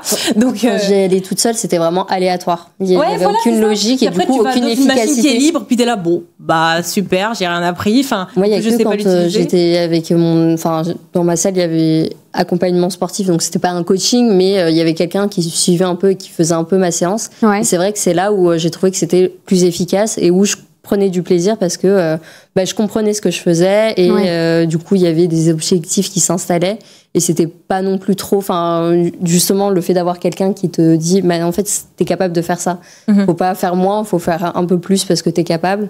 Ça m'a vraiment beaucoup aidé, mais par contre quand on y va tout seul, moi je me pose la question et j'ai hâte d'entendre ta réponse pour ça parce que je vais vous décevoir parce que il peut pas y avoir qu'une seule réponse, c'est impossible. En fait du coup c'est un peu mon métier du coup. Moi je le fais vraiment en fait j'ai une problématique, je la résous. Donc c'est comme ça que je procède. J'essaie d'écouter au maximum ce que la personne a besoin, déjà dans la manière dont je construis la programmation. Après, ça dépend du coup du nombre de séances que tu fais. Ça dépend qu'est-ce que tu as besoin de travailler. Enfin, c'est beaucoup trop vaste. Mais par contre, ce que je peux conseiller, il y a plusieurs options, notamment à Basic Fit, parce que du coup, je vais parler de ce que je connais quand même. Sur l'application, tu as des possibilités d'avoir les vidéos. Voilà. D'avoir l'explication du mouvement, le nombre de répétitions qui est proposé aussi, que tu peux mettre. Tu peux construire ton programme sur l'application Basic Fit. Ça, c'est pas mal pour guider au début, je trouve ça bien. Il y a d'autres options aussi, notamment les personal online coaching. Donc, en gros, c'est des coachs qui accompagnent par des conseils sur l'application. C'est un service Basic Fit en plus, qui est payant en plus, mais qui a un tarif abordable sur 12 semaines. Okay. Ça laisse le temps un petit peu profiter de demander des conseils à des coachs qui peuvent justement guider et aider par rapport à ce que tu disais. C'est ça. Donc voilà. Et après, il y a l'option numéro 3, c'est moi. C'est-à-dire, je pense que c'est... Voilà, c'est-à-dire des prestations de coaching qui, pour le coup, sont pas les mêmes tarifs puisqu'on parle de prestations individuelles. Personnelles, ouais, c'est individualisé. Donc, du coup, c'est vraiment fait pour la personne. Voilà, quoi. Entièrement adapté. Ouais. Voilà. Et j'ai une petite question. Alors là, c'est vraiment plus personnel. Est-ce que, du coup, tu peux faire du coaching pour des gens qui veulent juste aller une fois à la salle ou tu considères que c'est pas possible d'atteindre Tout est possible. Tout est possible. Bien sûr. Il n'y a aucun profil qu'on rejette quand même. Non, mais parce que souvent, j'ai l'impression que le discours, c'est une fois par semaine, c'est pas suffisant, t'atteindras pas tes objectifs, etc. Ce sera plus long. Tout dépend de ce sera plus long, objectifs, mais c'est quand même possible. Bien sûr. Moi, je dis ce sera plus long, mais c'est OK. En fait, c'est par rapport à ton quotidien. C'est ce que je disais tout à l'heure, j'en parlais, mais il faut prendre plaisir. On va pas se dégoûter, tu vois. Voilà. Ça sert à rien que je te dise, allez, tu y vas 5 fois parce que là, tu auras des résultats. Non, je suis qui pour te dire ça déjà, tu vois. Et d'ailleurs, justement, dans le chat, on a Anne94 qui nous demande d'ailleurs, est-ce que le sport doit toujours être un plaisir? Les efforts pour bien progresser. Voilà. Et ensuite, on a Cano64 qui enchaîne en disant, très bonne question. Après tout, le muscle ne se construit-il pas dans la souffrance puisqu'il faut briser des fibres musculaires pour en créer de plus fortes? Qu'est-ce que tu as à nous répondre à ça, Émilie? Il y a une différence entre douleur et contraction musculaire. Déjà, faut prendre les bases. La douleur, c'est une douleur qui est intense, qui est d'un coup, tu peux plus porter quelque chose et tu le sens direct. Voilà, pour ceux qui ont eu des blessures, des douleurs, vous le savez direct, ça prend au dépourvu.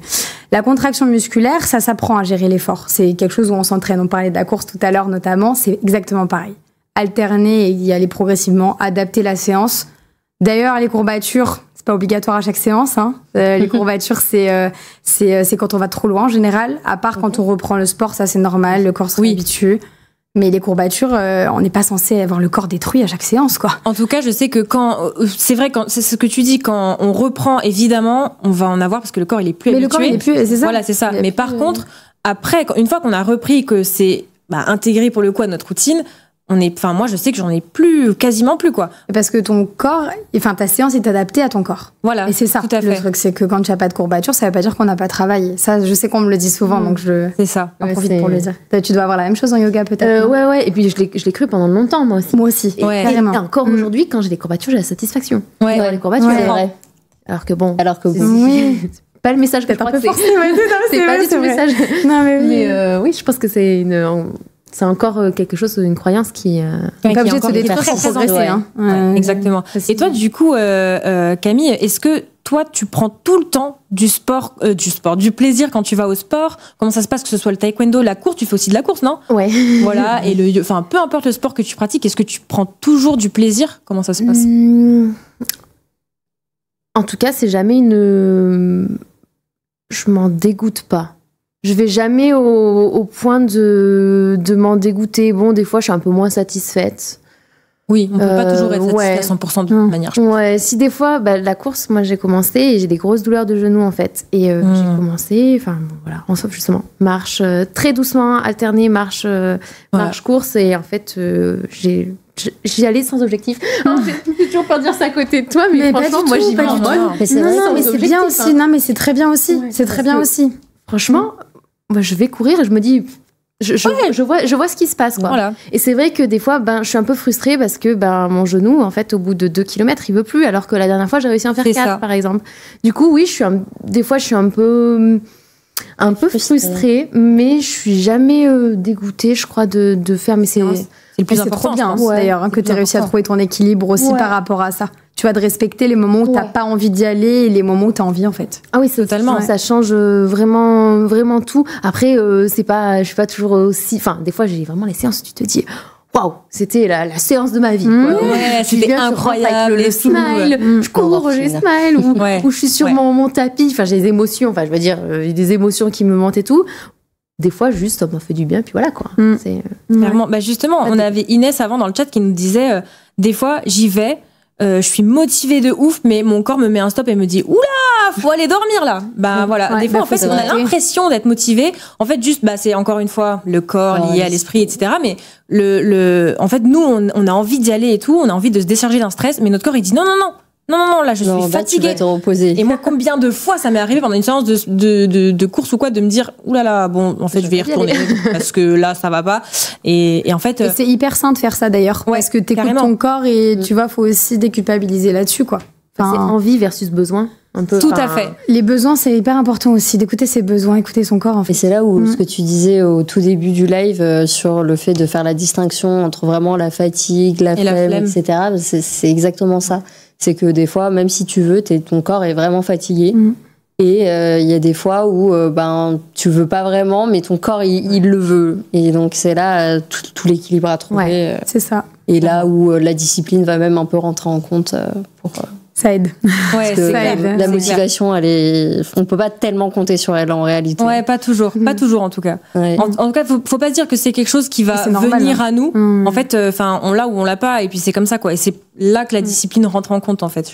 Selon moi, en tout cas. Je pense que les deux sont intrinsèquement liés. Tu vois, il y a des personnes qui n'ont pas envie d'avoir de discipline, et c'est ok si c'est ok pour elles, en fait. Oui, voilà. C'est ça, exactement. Vraiment, à la fin, chacun y trouve son tout à l'heure, on parlait des objectifs. Moi, je trouve que, en tout cas, dans ce qu'on voit sur les réseaux ou même ce qu'on dit, tout le monde parle toujours du fait d'avoir des objectifs. Moi, ça me met la pression. J'aime bien pratiquer du sport sans forcément avoir d'objectifs, même s'il y en a toujours un. Par exemple, quand je disais que j'avais envie d'être un peu plus puissante, moi, je serais pas contre perdre quelques kilos. Vous voyez, donc... Oui, il y a des petits objectifs, mais j'ai envie aussi de pratiquer sans avoir la pression de dire il faut que j'atteigne cet objectif, quoi. C'est ça. Et est-ce que c'est possible, du coup, de s'améliorer sans avoir d'objectif, ou est-ce que c'est vraiment... moi, j'ai toujours entendu, il faut avoir des objectifs si tu veux, par exemple, perdre du poids ou si tu veux te muscler. Dans mon cas, faut toujours avoir des objectifs. Et je voudrais savoir si c'est vrai ou non. Tu voulais parler tout à l'heure, non ? Vas-y. Je pense que des objectifs, on en a toujours un. Ouais. Quel qu'il soit, que ce soit physique ou même mental, peu importe. En fait, je pense qu'on s'en fait une montagne aussi, de dire, tu vois, il faut absolument que je me dise que je fasse telle chose. Les objectifs, ils évoluent, ils se modifient heure par heure, jour par jour. Tous les mois, ça peut changer, on change, on évolue constamment. Donc, pour moi, il y a pas. Je pense que ça aide à se guider, mais il faut pas se mettre la pression dessus. Hein. Si t'en as pas aujourd'hui, c'est que tu sais peut-être pas pourquoi tu le fais. Ouais. Et l'important, c'est même si c'est juste, tu vois, tu me parlais tout à l'heure. Pour moi, t'en avais un, c'était de rebouger. Ouais. Et ça reste un objectif. Et après, il n'y a pas de temps, il n'y a pas de... On n'est pas obligé d'être militaire, surtout. Ouais, voilà. Moi, j'ai l'impression que c'est ce qu'on voit le plus, ce truc un peu militaire de. C'est une méthode d'entraînement. Ouais, voilà, qui correspond pas à tout le monde. Ouais, mais c'est une méthode. Et après, moi, en tout cas, de mon côté de coach, j'essaie d'écouter ce que la personne a besoin. Il y en a, ils ont besoin de ça. Donc, je vais cadrer la chose. Et il y en a d'autres, non, et c'est OK. Et puis parfois l'objectif il peut venir avec la pratique, c'est-à-dire que des fois je sais pas, on va commencer, j'arrête de parler course, promis. Mais non, mais tu peux, hein, mais des fois on va je sais pas commencer la danse. Je parle de la danse parce que c'est un autre sport que je pratiquais. mais par exemple, on va se dire bon bah je commence la danse, j'aime bien la musique, j'aime bien bouger, et ben pourquoi pas commencer la danse. Donc je vais commencer à prendre des cours de house, de ci, de ça, et puis après on se dit, ouais, je prends vraiment du plaisir parce que c'est trop bien, le prof est trop sympa, les gens qui viennent sont trop sympas, j'ai envie d'y retourner.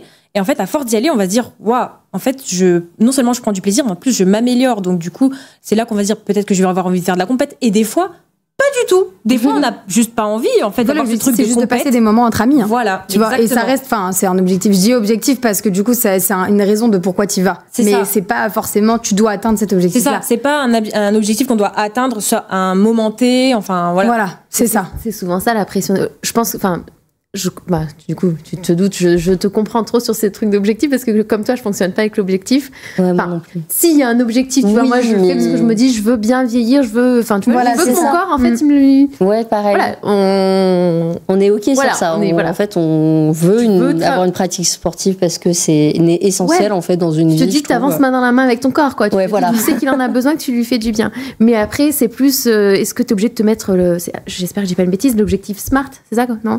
Mesurable, atteignable, avec une durée. Et en fait, du coup, c'est ça qui te rend des objectifs ultra spécifiques. Et ça, je pense que ça peut être très intéressant, mais je pense que ça dépend. Ça dépend de la personne. Moi, j'ai lâché prise avec ça. Au niveau, en fait. Peut-être que si tu veux courir un marathon et que tu as couru je sais pas combien de marathons et que tu es dans de la performance et que tu veux améliorer, que tu veux aller vers l'ultra. En fait, je pense que j'aurais plus vu ça par la performance, moi. Ouais, tu vois, je me dis peut-être que dans des moments comme ça ça fait sens parce qu'en fait, tu es dans un truc où tu vas rechercher à te surpasser, être dans la performance, à améliorer tes stats. Mais après, oui, je pense que comment en fait tu cours parce que tu as envie d'aller bouger, sortir. Et... Bah oui, mais ça reste des objectifs.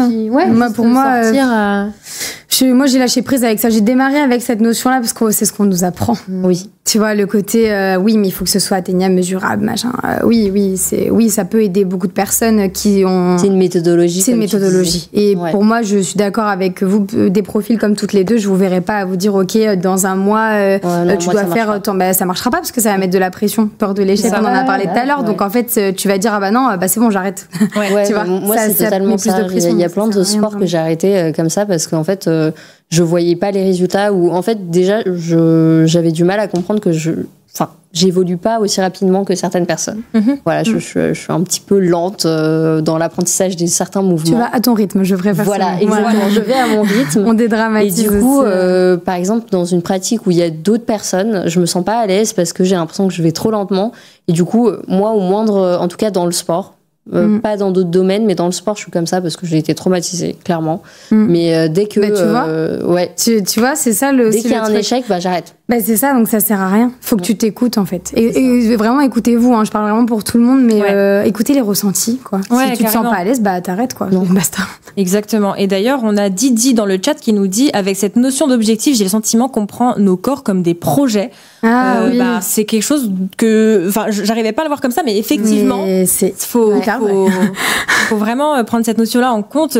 En fait, nos corps, c'est notre corps et puis c'est tout, quoi. On va pas, se dire, voilà, il faut absolument que j'atteigne cet objectif et tout. Effectivement, des fois, ça peut nous motiver. Peut nous aider, ouais. Moi, je sais que, ça marche pour moi. Notamment, encore une fois, désolée, avec la course. Mais c'est vrai que, en fait, quand j'ai commencé. tu cours? Je cours, oui, je cours. Je suis sûre, mais. Bon, j'ai arrêté cet été. Non, en vrai, c'est un très bon exemple. Mais c'est vrai que en plus, ça parle à tout le monde. Voilà, c'est ça, ça parle à tout le monde parce que je pense que tout le monde a couru au moins une fois dans sa vie. Ça correspond à des gens et ça. C'est trop à la mode le footing. Tout le monde a essayé au moins une fois. C'est grave à la mode en ce moment, c'est vraiment hype. Et moi, je trouve quand même longtemps en plus que les gens nous mentent un petit peu sur les endorphines. Moi, je trouve que ça prend du temps avant que tu aies vraiment du plaisir. Justement, moi aussi, je pensais que les gens nous mentaient. Moi, et il faut courir un certain temps.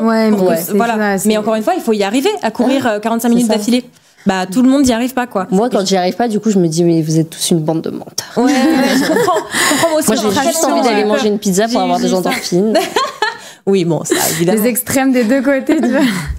Mais oui, voilà, c'est sûr normal. que moi, j'avais ça. Et en fait, en ayant après l'objectif de courir 10 km, quand j'ai atteint cet objectif, j'étais trop, je l'ai dit déjà dans la première partie, mais j'étais trop fière de moi. Et moi, ça a marché pour moi. Mais comme on l'a dit, je pense que ça vient dans un deuxième temps. Comme tu dis, ça vient dans un deuxième temps. De prendre du plaisir. Après, peut-être que ça va te donner envie de faire telle chose et telle chose. C'est ça. Mais je pense que d'abord, faut pratiquer dans le plaisir pour et c'est ce que tu disais, tu vois, t'as incorporé ça dans ton quotidien et il y a très peu de séances où tu te sens frustré finalement parce que en fait, c'est un plaisir, quoi. Ouais.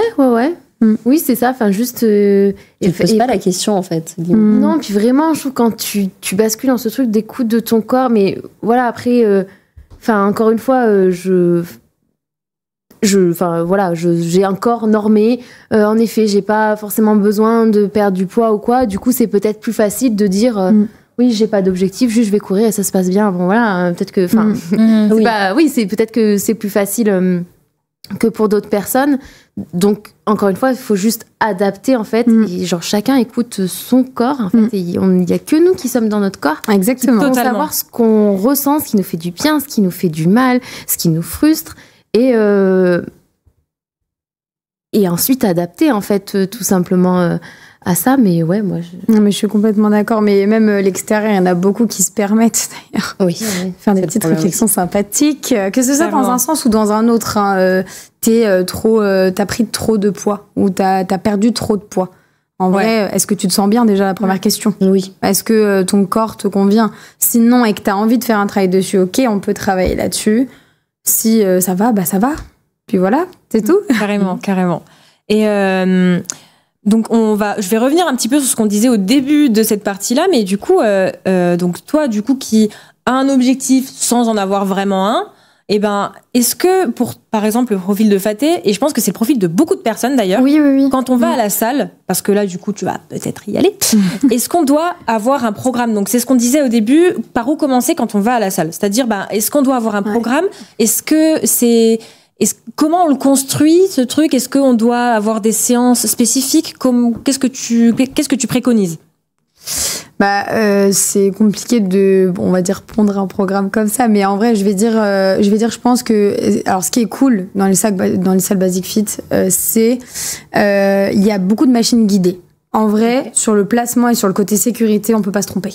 C'est-à-dire que vraiment, t'es guidé par le mouvement. Et pour les personnes qui n'osent pas trop aller du côté muscu, là où il y a tout le monde, les poids libres, etc., c'est ok de commencer par un côté qui, certes, n'est pas forcément toujours optimal pour le mouvement et l'objectif que tu as besoin, mais tu fais un peu de tout, un peu de haut du corps, un peu de bas du corps, t'essayes d'augmenter progressivement en charge, tu commences tout petit, tu regardes les instructions sur les machines, il y a toujours des petits encadrés avec les petites explications, ou alors tu demandes même, il doit y avoir des coachs dans les salles, on peut les trouver assez facilement, soit ils sont affichés sur les écrans, ou alors tu peux les retrouver sur le site internet, juste de demander des petits conseils, je pense que ça se fait complètement. Et puis de faire un peu de tout, quoi, un peu de toutes les machines, un peu de haut du corps, un peu de bas du corps, un peu de marche si tu te sens plus à l'aise de commencer par du cardio. Et puis déjà, rien que ça, c'est bien. Trop bien. Voilà. J'espère avoir été à peu près... Ah bah oui, carrément. Mais même moi, ça répond à mes questions, donc c'est parfait.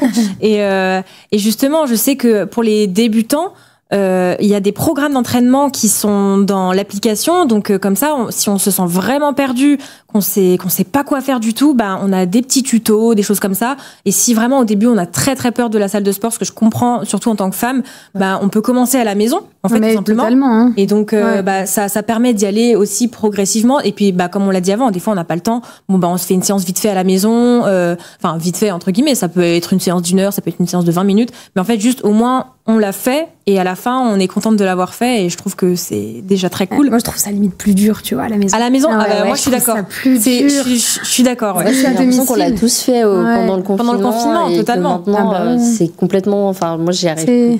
Le fait de séparer aussi la notion de maison, enfin chez toi, et aller à la salle, c'est une démarche. Ouais. Si tu vois, tu disais mettre tes baskets, c'est le même principe. C'est-à-dire que là, tu sors de chez toi pour aller faire du sport. Comme tu disais, s'échauffer pour aller à la salle, c'est. Voilà, c'est une première étape, quoi, en fait. Ouais. C'est ça. C'est clair. Et puis. Il y a la démarche de commencer quelque chose, tu vois. Ouais, totalement. Psychologiquement, je pense. Et moi, je trouve que chez soi, c'est trop facile de pas le faire. Ouais, voilà. En tout cas, Ah bah t'as très vite fait de trouver une excuse. Hein. Ouais. Et surtout même pendant la séance des fois. moi, ça m'arrive des fois pendant la séance de me démotiver. Ouais, pendant la séance, souvent, en fait, c'est là justement tout le vice de faire par exemple, de suivre des vidéos YouTube. Ce qu'on a beaucoup fait, je pense, pendant le confinement, c'est-à-dire suivre une vidéo YouTube d'une meuf qui est hyper sportive ou d'un mec qui est hyper sportif et en fait on suit son gainage qui fait pendant 50 secondes et puis moi au bout de 10 secondes je commence à trembler. Donc en fait on se dit bon j'arrête au bout de 10 secondes. On n'est pas dans un environnement. Peut-être que l'environnement compte aussi beaucoup, et c'est là qu'il y aller à plusieurs aussi, c'est très cool. Ça peut aider aussi. Hein. Voilà, et que les sports collectifs, comme toi tu fais avec le taekwondo et tout, ça peut être très cool aussi. C'est notre ambiance en plus d'ailleurs, je crois. Enfin, je sais pas si tu ressens la même chose. C'est notre ambiance de fait d'être en groupe.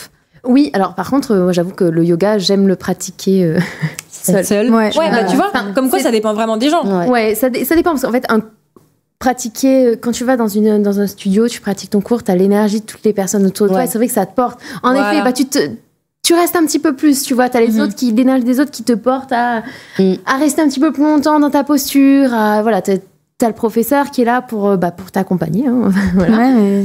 Mais c'est vrai que le yoga chez soi, tu te dis, c'est plus facile de se tourner, je trouve, vers l'intérieur, être plus. Ouais, c'est personnel le yoga. C'est personnel. Je trouve ça personnel aussi. Je suis assez d'accord. Bah oui, parce qu'aujourd'hui on voit vraiment le yoga comme un sport, mais en soi c'est pas à la base, c'est pas un sport, c'est une philosophie de vie.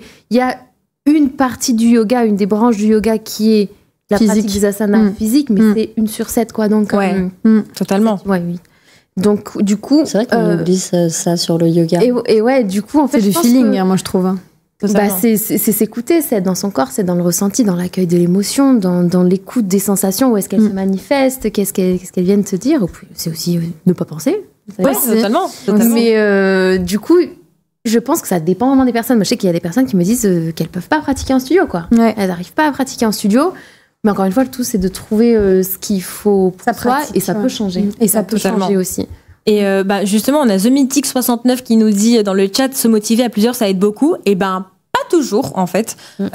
Parfois, c'est aussi bien, comme tu le dis, d'avoir une pratique seule. Moi, je sais que parfois, c'est vrai que j'ai eu des petits moments aussi où je faisais, alors je vais peut-être pas parler de yoga, mais plus de méditation. Je sais que la méditation, c'est typiquement une pratique que je préfère 1000 fois faire seule, parce que comme tu le dis, c'est intime en fait. Ouais, c'est ça. On est tourné vers soi. Donc et puis ça peut s'appliquer à beaucoup de sports. Bon, évidemment pas les sports collectifs genre le basket. Bon voilà, là vous allez pas pouvoir vous tourner vers vous. Mais et moi je voudrais bien rebondir sur ça. Et désolée, on va encore parler de course. Mais j'ai tenté de faire une course avec des gens. J'aurais pas dû parce qu'en plus j'avais pas le niveau clairement. Je me suis laissée convaincre par une copine. C'était horrible.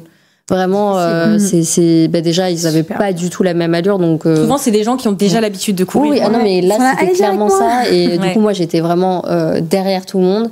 Et en plus, j'ai eu l'impression de ralentir ma copine avec qui je suis venue. Enfin, c'était totalement le cas. Et du coup, ça m'a surculpabilisant en plus. Ouais, voilà, c'est ça. Ça m'a complètement enlevé ma confiance en moi.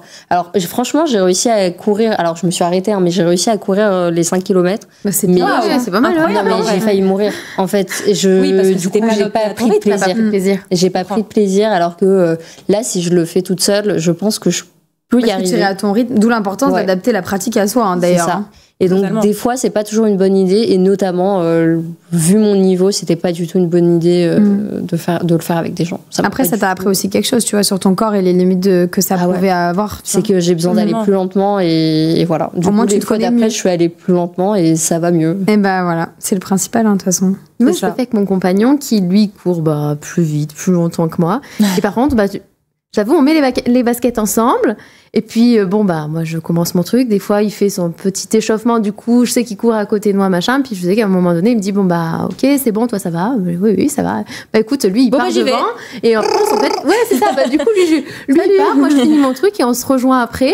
Donc, mais ça peut être pas mal aussi, même pour pour la salle, je trouve que c'est pas mal d'y aller avec quelqu'un. Même si tu fais rien pareil, je trouve que c'est... Mais juste tu te retrouves en fait à un rendez-vous finalement. C'est ça. T'as quelqu'un avec qui tu dis allez, j'y vais. C'est ça. T'y vas ensemble, après tu débriefes à la fin, mais en fait pendant le truc, t'es dans ton monde. T'es dans ton truc aussi à toi. Et puis mine de rien, vu qu'on n'a pas les mêmes objectifs aussi, enfin vu qu'on n'a pas la même pratique, les mêmes niveaux. C'est ça. De toute façon, faut adapter. Déjà ça bloque. Et tu vois, tu disais que tu veux aussi des fois aller au sport pour couper de tout le reste, je me trompe pas. En fait, quand tu vas avec quelqu'un et que tu es avec quelqu'un, en fait, t'es encore dans le don de ton énergie, parce que tu te dis, j'y vais avec la personne, elle a fait sa journée, on parle et tout, et en fait, juste au bout d'un moment, notre stock d'énergie, on peut pas toujours donner, et ces moments de sport, même si on se dépense et qu'on est fatigué derrière, en fait, il vient remplir aussi notre stock d'énergie, et c'est vrai que d'y aller, de faire non-stop 1h30 je sais pas combien de séance lambda, il n'y en a pas vraiment, je pense. Soit 30, 1 heure, 1h30. 1 heure. Voilà. Ouais, totalement.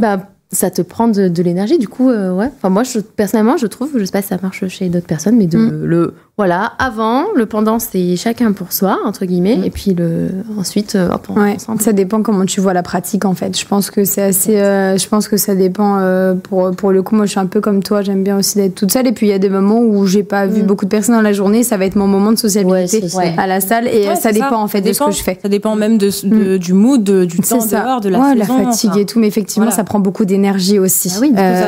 De s'adapter aussi, voilà. C'est pour ça, faut adapter à soi, faut pas se comparer ou tout faire. Et puis même, faut adapter au moment et à l'envie exactement. du jour J. Qui est là, carrément. Et je pense que c'est pour ça que c'est bien quand c'est un peu aussi le côté pervers des programmes. On se dit il faut que j'y aille tous les dimanches ou tous les samedis ou tous les tel jour. Et en fait, du coup, on va se forcer à aller un jour où on n'a pas forcément envie sur le moment.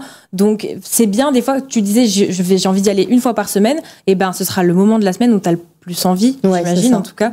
Et justement, désolée, du coup, je reviens un petit peu au sujet principal, mais avec l'application donc Basic Fit, pour rappel, on trouve plein de types de séances, que ce soit en club, à la maison, si on n'a pas envie de se déplacer, encore une fois. Et ce qui est bien, c'est que peu importe l'objectif qu'on en ait ou pas, en fait, ça va juste nous servir à nous guider au début.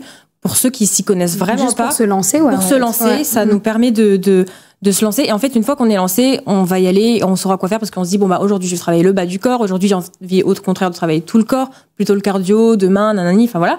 Et ça, c'est plutôt cool. Et donc, on va passer à la partie maintenant. On va montrer une petite, en tout cas, tu vas nous expliquer une petite partie routine d'échauffement des articulations et pourquoi c'est important de s'échauffer les articulations, parce qu'on a plutôt tendance à s'échauffer un peu le cardio, les muscles, etc. Et en fait, vous allez apprendre que c'est pas forcément le cas ou pas toujours. Donc, je vais vous inviter à passer de l'autre côté du plateau. Je vais allumer la caméra. Et ensuite, on va aussi vous montrer des exercices de posture. Enfin, pas des exercices, mais on va faire 2-3 petits squats. Là, c'est voilà, c'est ça, juste pour vous montrer l'importance parfois d'être accompagné au début, parce que des fois on se place mal, on peut se faire mal, et voilà. En tout cas, Émilie va vous expliquer tout ça. Allez. Hop, j'allume la caméra. Allez-y.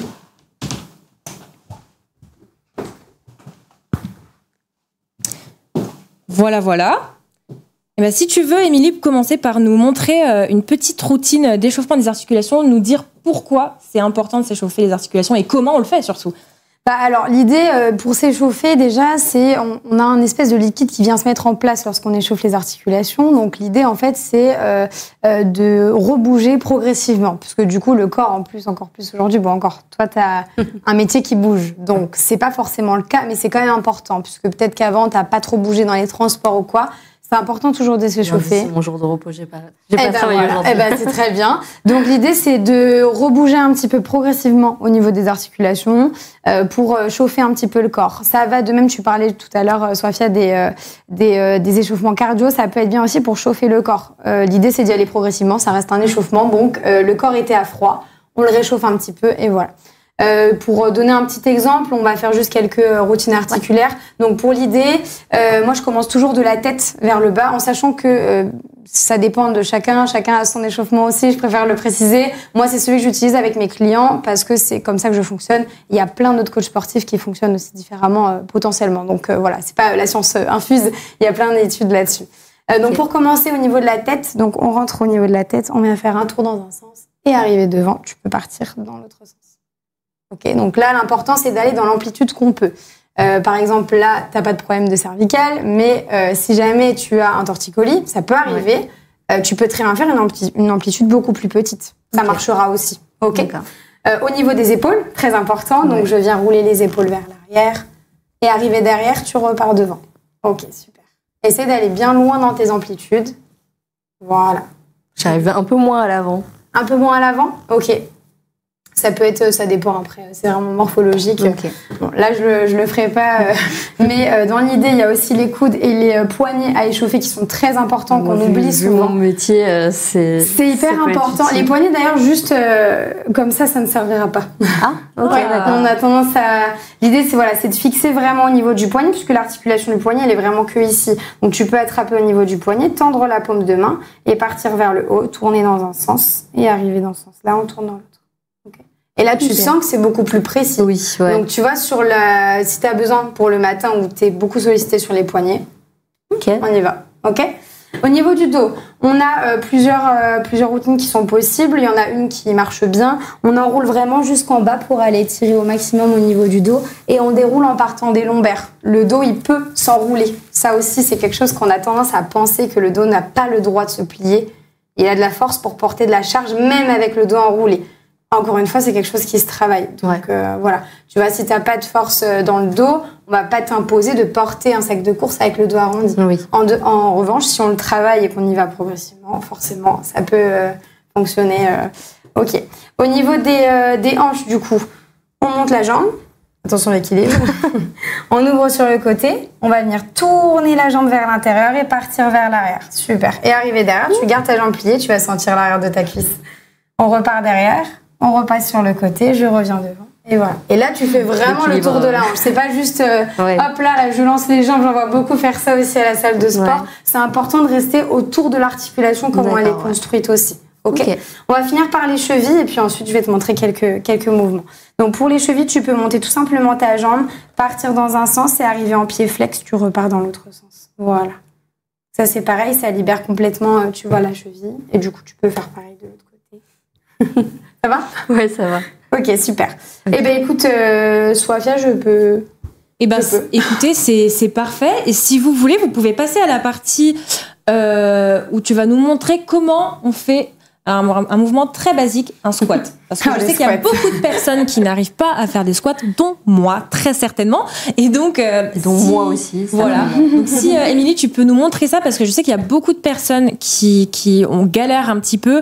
Et en fait, on veut juste par là vous montrer l'importance parfois d'être accompagné, comme je le disais juste avant, parce que c'est vrai que il y a beaucoup de personnes qui veulent s'y prendre, qui pensent savoir tout faire et tout, et en fait bah non, parfois c'est pas mal d'être accompagné. Donc si tu veux bien nous montrer ça, Émilie. On va commencer par on va dire le préjugé numéro 1, ne pas avancer les genoux alors que ça dépend de la morphologie. Donc justement, montre-nous un squat comme tu le ferais assez naturellement, puisque l'idée c'est de respecter le corps tel qu'il est. Fais-en plusieurs, comme ça tu vois un petit peu. N'hésite pas à descendre un petit peu. Ok, super. Alors dans un premier temps, déjà, tu vas pouvoir ouvrir légèrement au niveau juste des orteils, pas des talons. Ah oui, d'accord. Pourquoi ? Parce que déjà, les tibias sont orientés de manière à ce que les pieds soient légèrement vers l'extérieur. On ne parle pas d'ouverture complète, sinon là, pour le coup, au niveau du genou, c'est plus compliqué. Mais ça libère au niveau du genou. Ok ? Donc là, déjà, essaye de redescendre. Tu verras que ce sera déjà beaucoup plus... ça descend beaucoup plus bas déjà, rien qu'en corrigeant un petit peu ça. Ok, très bien. Ce qu'on va faire, tu vas imaginer allonger ton dos. On parle souvent de ça, c'est-à-dire qu'en fait, on a tendance à penser pousser les fesses vers l'arrière, c'est pas forcément cambré. D'accord, ouais. On va imaginer que quelqu'un te tire par le dessus du crâne et qui te tire par le dessous des fesses. Un peu bizarre dit comme ça, mais je vous promets que c'est vrai. Donc imagine allonger ton dos et tu redescends pareil assez naturellement. Ok. On essaie de un tout petit peu moins creuser au niveau du dos. Ok, et du coup là tu descends beaucoup plus bas. Ouais. Une dernière chose c'est plus dur. Oui. Le corps a tendance à tricher, je précise aussi. Dernière chose, pour les mouvements, ça c'est assez important et ça concerne tous les mouvements, c'est de prendre le temps de descendre. Ok. Ouais. La notion de, j'aime pas ce mot contrôle, mais on va dire retenir un peu le mouvement, y aller vraiment progressivement. Essaye de venir descendre progressivement, juste un peu plus que tout à l'heure. Comme ça, tu verras plus l'engagement physique, ce que ça donne. Ok ? Super. Et ben là, on est bon. Et du coup, ça change complètement le mouvement. Ouais, totalement. Et on fera un petit comparatif quand on vous fera un replay le début du squat de Faté, puis la fin. Mais est-ce que tu veux bien nous montrer, Émilie, toi, un squat, comment tu le ferais? Un squat, ouais. Vas-y, si tu veux. Alors, la plupart du temps, déjà, moi, je l'ai fait à la barre. Donc, quand j'ai la barre sur le dos... tu te places différemment, peut-être? Je place différemment. Et surtout, il y a aussi la posture du dos, parce que quand on a la barre sur le dos, c'est un exercice qui est souvent utilisé en salle de sport. C'est le dos qui porte et c'est pas les cuisses uniquement. Les cuisses, les quadriceps pour parler en langage scientifique, permettent de remonter au niveau du corps. Donc l'idée, en fait, j'allonge mon dos et en fait, exactement comme je t'ai montré. C'est-à-dire que je vais ouvrir légèrement au niveau des genoux, je vais allonger mon dos et là, en fait, je vais directement partir avec déjà le dos en avant. D'accord ? Mon dos, il est allongé. Je vais venir engager au niveau de mes abdos. Je vais descendre là où je peux descendre. Je suis en jean, désolée. Et en fait, dès que je peux plus parce que je suis en bas de ma mobilité, je remonte en poussant avec mes cuisses. L'idée, ça a l'air tellement facile quand tu le fais. C'est exactement ce que j'étais en train de me dire. C'est parce que j'engage mes abdos. Il y a ça aussi, je pense, Camille, tu dois beaucoup les utiliser aussi. Mais ça aide beaucoup, les abdos, le transverse, si jamais. Très bien. Eh bien, c'est noté. Merci beaucoup, les filles. Vous pouvez revenir avec nous en plateau. Et on va pouvoir continuer un petit peu sur la troisième partie. Alors avant de passer à la troisième partie, on va passer à toi un petit peu plus, Camille. Comment est-ce que tu as intégré le sport dans ta routine quotidienne, toi, sachant que c'est vrai que tu nous parles beaucoup de santé mentale sur ton compte, je le rappelle. Donc Camille, pour rappel, nous parle de santé mentale. Elle fait du yoga beaucoup, elle est professeure de yoga d'ailleurs. Et c'est vrai que on va y venir, mais ça t'aide beaucoup sur ta santé mentale, sur ton parcours dans, on va dire, que ce soit en tant que professeur de yoga ou personnel, tout simplement dans ton chemin, j'ai envie de dire. Donc, toi, comment... encore une fois, c'est quoi ton rapport? Comment tu l'as intégré? Voilà. Alors déjà, je pense que ça dépend de l'activité physique. Par exemple, taekwondo, je l'ai dit, j'ai pas trop le choix, c'est un horaire précis. Donc, là, je vais pas me poser de questions, c'est comme ça. Ensuite... je m'impose pas forcément de faire mon yoga le matin, mon yoga le soir. J'ai la chance de pouvoir travailler depuis chez moi, comme je suis à mon compte. Chance et des fois pas de chance parce qu'on reste à la maison et qu'il faudrait pas rester à la maison parce que voilà tout ce que ça implique. Mais c'est vrai que je dis le luxe dans le sens où ça m'arrive souvent. Je suis en train de travailler et en fait, là, je sens que c'est maintenant que j'ai besoin de bouger, de me faire ma séance. Et là, je fais une pause dans mon travail pour pratiquer mon yoga. Le yoga, c'est vraiment plus au feeling. Après, même si j'adore quand même le faire le matin pour réveiller ton corps, franchement, c'est génial. Hein, pour la préparation à toute ta journée, c'est vraiment top. Et la course, pour le coup, je dirais que j'ai plus tendance à y aller en fin de journée, je crois. En fin de journée. Bon, ça dépend aussi, un petit peu, je me laisse un petit peu porter parce qu'encore une fois, mes horaires sont un peu flexibles, donc je peux me permettre ça, mais voilà, ça dépend aussi de la saison. Là, cet été, à Valencia, c'était horrible en fait. Oui, parce qu'on le rappelle, tu habites en Espagne et non pas en France avec notre temps il y a ça absolument aussi, catastrophique. Le temps, il joue beaucoup, surtout dans les sports en extérieur en fait. Ah oui, là, à Valencia, dans ma maison, il faisait 29 degrés, je pouvais pas baisser plus de 29 degrés. Du coup, en extérieur, passer largement les 40. Donc du coup, même le matin, c'était limite à 9h pour courir. Donc là, c'était un petit peu particulier. Et en soi, moi, la course, j'ai commencé qu'en janvier. Donc, oui, donc c'est assez récent en fait. Ouais, c'est récent. J'ai eu le temps de me blesser, bien sûr. Hein. Moi, je vous dis, écoutez votre corps, surtout écoutez votre corps. Ouais, c'est important. Et pourtant, franchement, je l'ai écouté. J'ai été juste un poil trop gourmande à un moment donné. Peut-être que des fois, il faut malheureusement passer par là pour se dire, en fait, là, j'ai été trop loin. Et en fait, au moins, après, t'apprends à c'est pas une légende, mieux t'écouter. Il faut s'écouter. Oui, c'est pas une légende. Hein. Je suis d'accord avec toi. C'est hyper important. Mais ce qui est trop bien, c'est que là, du coup, avec ta pratique, on voit à quel point c'est important, justement, comme tu le dis, de s'écouter. Parce que tu le fais, toi, t'as la chance de pouvoir l'intégrer un peu quand tu veux dans ta journée. Et c'est vrai que c'est là qu'on se rend compte que c'est bien. Après, toi, j'ai l'impression, en tout cas, que t'as un rapport au corps, à ton corps assez sain. Donc ça, c'est pas le cas de tout le monde, faut le rappeler. Et t'as la chance, comme on l'a dit, de pouvoir l'intégrer au moment de la journée où tu veux. Si y a un soir où tu vas avoir envie de courir, tu vas y aller. Et si des fois t'as pas envie, t'y vas pas. Et ça, c'est trop bien de savoir faire, comme on l'a dit encore une fois, la différence entre la fatigue et la flemme. Et justement, on va pouvoir parler un petit peu de ça, sur les bénéfices du sport sur la santé mentale. On avait, je sais plus qui dans le chat qui nous posait la question, Cano, il me semble, comment dire, attendez, je remonte mon fil. Le sport peut être une thérapie. Est-ce que le sport peut être une thérapie mentale? Et bien justement, on va parler de santé mentale. Qu'est-ce que c'est pour vous, la santé mentale? On parle de quoi quand on parle de santé mentale? C'est une question qui est assez vaste et je pense que justement, il y a autant de réponses, de définitions de la santé mentale que de personnes sur Terre. Ouais, je suis d'accord. C'est quoi votre réponse à ça? Eh ben, moi, j'aurais dit que c'était d'être bien avec soi-même. D'être bien avec soi-même, en fait, d'être aligné avec ce qu'on a envie de faire. Aligné, je pense que c'est un mot aligné, j'aurais dit ça, moi, pour être en bonne santé mentale. Carrément. Alors moi, j'aurais pas tant parlé d'alignement. Honnêtement, je trouve ça vraiment très difficile. C'est ça dur, englobe tellement de choses. Parce que je sais pas si comme je pense qu'on est vraiment en constante évolution, j'ai l'impression qu'on est toujours, on se désaligne toujours à un moment donné. C'est aussi la beauté de la chose, c'est qu'on grandit et du coup on évolue. Du coup, il y a de nouvelles choses qui nous plaisent, du coup on a besoin de se réaligner. Mais je pense que c'est trouver un petit peu de paix. Quand je parle de prendre soin de sa santé mentale, c'est faire preuve d'indulgence avec soi-même, c'est trouver une certaine paix, mais c'est aussi savoir, mine de rien, aussi se responsabiliser. Je sais, c'est un petit peu dur des fois dit comme ça, mais je dis pas vraiment que c'est pas facile, mais je trouve que prendre soin de sa santé mentale, il y a que nous qui pouvons le faire pour nous.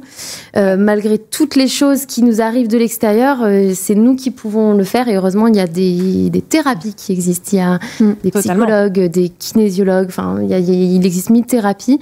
Mais malheureusement, il y a que nous qui pouvons faire cette démarche-là. C'est des aides pour ça, mais c'est un chemin personnel. Ouais. C'est une première démarche que d'aller voir quelqu'un. Mais ça demande de l'énergie, ça demande de la force déjà. Voilà. Et on dit souvent que 50% du travail est fait quand on a fait la démarche d'aller voir quelqu'un. Et puis parfois, ça peut. Je sais que toutes les thérapies ne correspondent pas à tout le monde. C'est-à-dire que des fois, on peut aller voir un sophrologue, ça va. Comment? C'est comme le sport. Ouais, exactement. C'est ça. On en revient un truc.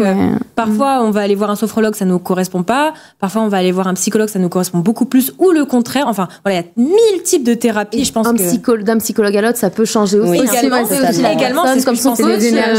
C'est comme son coach. C'est exactement. C'est pas qu'il y en a un qui est mauvais, c'est juste c'est pas le bon pour nous. Voilà. Et comme les profs à l'école, justement, on en parlait avant de l'école, à quel point parfois c'est pas adapté aux élèves, mais en fait, souvent c'est une question de prof aussi. Donc c'est fou comme tout s'adapte à tout s'applique à tout et l'affect il joue beaucoup aussi, la personne avec qui il y a des personnes qui veulent même pas être suivies pour ça parce qu'elles ont peur aussi de tout ça et puis c'est ok aussi. Ouais, totalement. Cette thérapie c'est pas facile. Ça prend du temps. Ça prend du temps. Et justement, selon toi, Camille, est-ce que le sport peut servir du coup pour répondre à je sais plus. Cano, il me semble. Est-ce que ça peut servir de thérapie mentale? Toi, est-ce que tu peux nous dire quels impacts le sport a eu sur ta santé mentale? Alors, je pense que ça peut servir de thérapie ou en tout cas être un outil. C'est comme le yoga, quand des fois j'ai des personnes qui commencent le yoga et tout, je dis toujours c'est un outil en fait. Enfin, c'est pas le yoga qui va résoudre tous nos problèmes. C'est pas vrai, non, c'est un bel outil qui vient en fait nous épauler dans notre quotidien. Mais je pense qu'il faut quand même, quand vraiment ça va pas. J'ai personnellement fait une dépression pendant plusieurs années, mais quand personnellement ça va pas.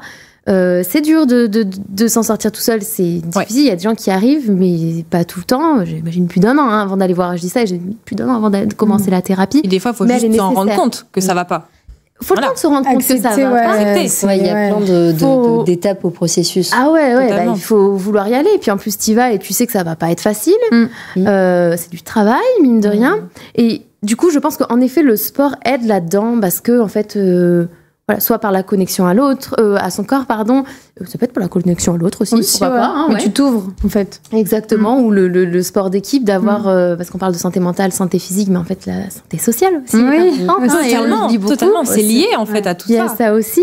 Du coup, bien sûr, ça peut aider, parce qu'en fait, ça fait trop du bien. Enfin, quand tu rentres chez toi et tu as juste une envie, c'est d'être sur ton lit, et en fait, tu as vidé toutes les mauvaises énergies, t'as vidé ta tête, ton corps est plein d'endorphines, c'est trop bien. Mais voilà, quand vraiment ça va pas et que ça dure, je pense qu'en fait, il y a un travail peut-être plus profond à faire, quoi. Je pense que quand il y a des traumas qui nous dérangent dans notre vie au quotidien,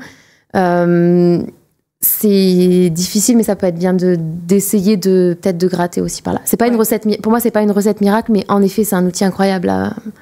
Le mouvement, c'est le secret de la santé. C'est pour ça que je dissocie les deux, moi, d'ailleurs, quand j'accompagne. Parce que tu vois, alors certes, c'est lié et ça peut induire l'un dans l'autre, mais je dissocie les deux. Je travaille le mindset d'un côté, le sport de l'autre. Parce que c'est deux problématiques qui sont liées, mais qui sont différentes à régler.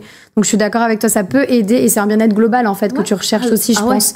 Quand t'as envie de travailler sur toi. C'est pas nécessairement suffisant. Ouais, c'est complémentaire. Moi, j'avais dit complémentaire. Exactement. Il y a justement, très justement, The Mythic 69 qui nous dit dans le chat que c'est un bon complément. Et on a Didi qui nous dit que ça permet de sortir de sa tête et être dans son corps. Ouais. Oh, ça c'est super beau comme phrase. C'est super beau. Exactement. Parce que mine de rien, chimiquement, il se passe vraiment des choses quand on fait du sport et donc ça aide. C'est prouvé de toute manière scientifiquement que ça aide dans la tête. Clairement. Donc, parler de régulation des hormones, c'est totalement ça. Ça peut aussi aider de sortir un état où dans ta tête où chimiquement des hormones te font. Ça libère des énergies aussi. Ouais, totalement. Ah oui. Et peut-être plus, peut-être que ça se ressent encore plus en tant que femme. Nous qui avons, pour la plupart, un cycle. Quand même, c'est vrai que le cycle rentre beaucoup en compte dans nos humeurs, dans nos états d'âme, voilà. Et c'est vrai que justement, si ça peut nous aider à contrebalancer une hormone qui est un peu plus dite négative, ça, justement, si on arrive à contrebalancer ça, à trouver son équilibre, tout à fait, parfois ça peut beaucoup aider. Je sais que parfois, pendant les règles, c'est un sujet qui est de moins en moins tabou, bien heureusement, mais justement, ça l'est peut-être encore, et ça l'est tabou même pour nous-mêmes. Des fois, on se dit, j'ai mes règles, je vais pas faire de sport. En fait, parfois, ça aide. Bon, pas toujours, évidemment. Écoutez-vous, on adapte. En fait, on écoute son corps. Est-ce que je suis capable déjà de me lever de mon lit? Parce que pour certaines, elles ne peuvent pas. Parfois, on est aussi incapable. Attention avec ça. Toujours pas d'injonction, on est bien d'accord. Mais je donne mon exemple. Oui, non, mais je sais que, alors moi, pourtant, j'ai des règles assez douloureuses, mais si je vais au sport juste avant d'avoir mal au ventre, je sais que souvent, ça m'aide à avoir un peu moins mal. Ça décontracte les muscles et il faut savoir aussi que dans les cycles, du coup, c'est un muscle qui se contracte. Ah oui, tout à fait. Il y a des muscles l'endomètre, l'utérus, enfin voilà. Il me semble. Voilà. On va pas vous dire de bêtises. Non, mais j'ai pas envie de dire de bêtises. Mais en tout cas, oui, c'est. Je suis pas spécialisée là-dessus, mais je sais que ça aide. Ça peut avoir un effet détente aussi, réchauffer le corps, parce que du coup, c'est là aussi l'action du chaud sur le ventre qui peut aider, donc ça peut aider aussi. Carrément. Donc voilà, on en revient au côté un peu plus santé mentale, mais c'est vrai que toi, par exemple, Émilie, est-ce que tu as des exemples concrets d'impact que ça a eu sur la vie des personnes que tu as coachées? Oui. Pour exemple, j'ai une femme de 60 ans que j'accompagne qui, à la base, ne venait jamais à la salle. Vraiment, elle venait jamais à la salle, elle savait même pas comment faire ou quoi. Donc, elle m'a contactée. Ça fait 1 an et demi maintenant que je la suis. Ça commence à dater un peu. Et aujourd'hui, en fait, elle est toute seule dans la salle. Elle sait faire toute seule, quoi. Elle a la programmation que je lui donne pour la guider sur quoi faire, la partie expertise, on va dire. Mais sinon, elle est hyper à l'aise, quoi. Et puis maintenant, c'est dans son quotidien. Alors que il y a peut-être 1 an, elle aurait dit ça à quelqu'un. Je vais à la salle de sport, là où il y a plein de gros durs dans la glace qui se regardent comme ça. Tout le monde lui aurait dit, mais pas du tout, ça te correspond pas. Elle est trop heureuse.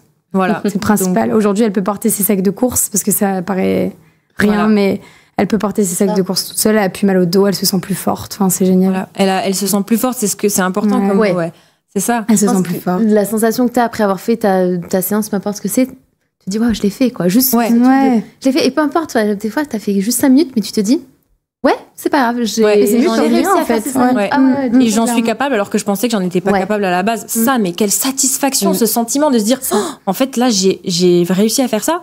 tel mouvement, que ce soit en yoga, telle distance, telle, je sais pas, n'importe quoi, enfin voilà, telle performance en fait.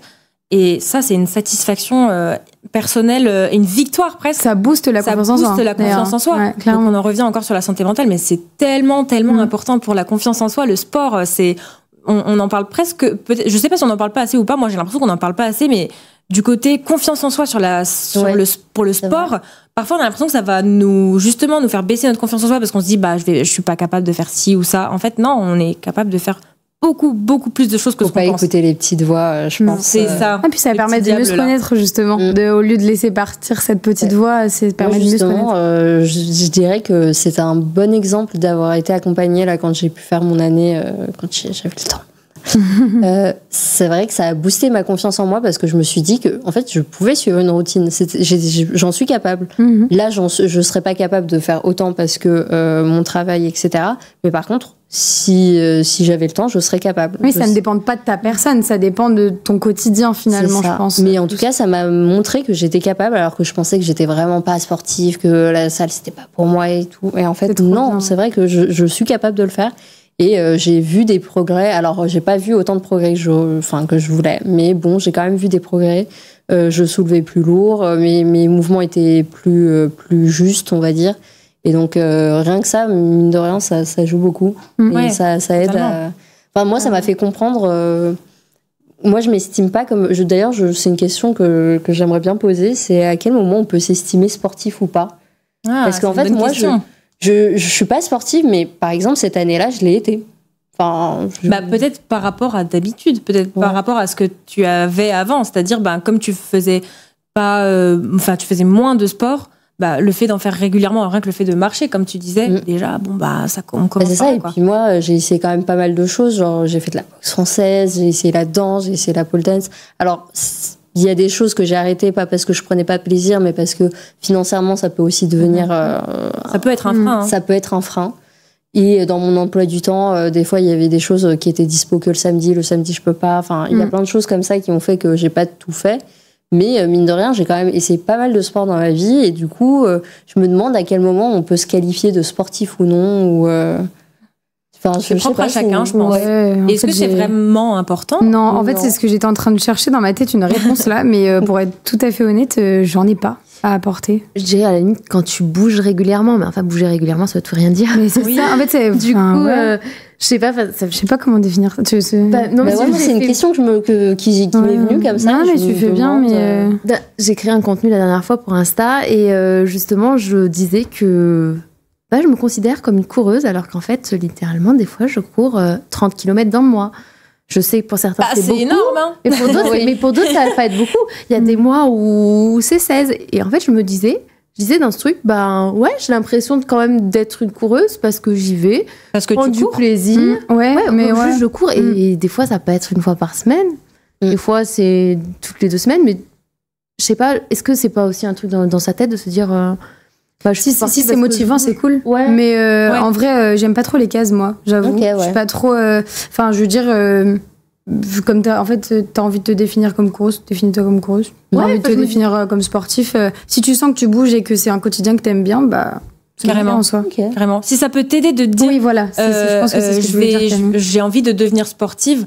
Peut-être que ça peut être une source de dire j'ai envie de, mais il faut pas non plus tomber dans le je veux devenir sportive donc je veux devenir comme cette personne.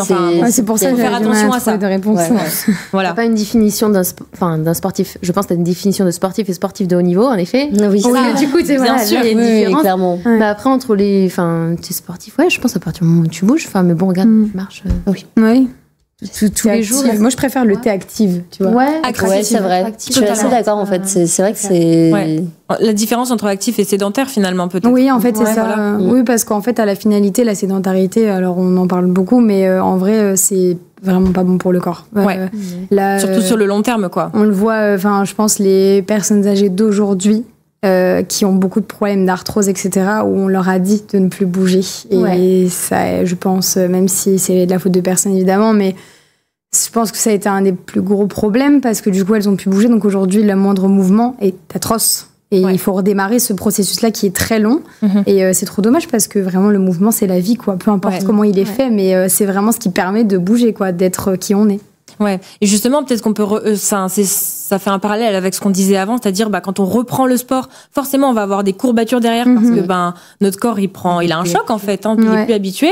Et peut-être que l'arthrose, c'est les courbatures de demain, c'est-à-dire que plus on va, moins on va faire, peut-être que moins on fait de sport, moins on bouge, plus on va être, et pire c'est, quoi. Pire c'est. Donc, en fait, même juste pour sa santé, on parle beaucoup de santé mentale depuis le début de ce live, mais peut-être que juste pour sa santé physique, c'est aussi important juste de bouger, et ça commence par la marche comme Faté, ça peut être un sport collectif que vous aviez fait quand vous étiez petit et que vous reprenez après, ça peut être la salle de sport comme les personnes que tu accompagnes, Émilie, et puis comme toi, ça peut être le yoga, un sport qui est intrinsèquement lié à l'esprit et au corps, enfin voilà. C'est bouger. C'est bouger, exactement. Ça, parce que sportif, en fait, c'est parce qu'on se dit sport, genre, basket, foot, danse, des disciplines, des disciplines, des activités physiques qui ont des noms de sport, quoi. Mais c'est ça. Du coup, faire du sport, est-ce que la randonnée, c'est pas faire du sport, mais la randonnée, c'est marcher, c'est. Totalement.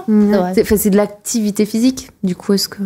L'idée, c'est juste surtout, je pense, de faire de l'activité physique. Et tu parles, tu dis que. Le mouvement, c'est le secret de la vieillesse. Moi, j'ai une pensée pour mes grands-parents qui ont 80 ans et qui partent encore marcher avec nous à la montagne. C'est génial. Ma grand-mère, on lui avait dit, elle avait 20 ans, qu'on lui avait dit qu'elle marcherait plus. Problème de genoux, cheville. Et en fait, elle a toujours été en souffrance toute sa vie. Elle continue de marcher parce qu'elle m'a dit, elle nous dit avec mes cousines, ma sœur et tout, elle me dit, mais en fait, je fais rien, j'ai mal.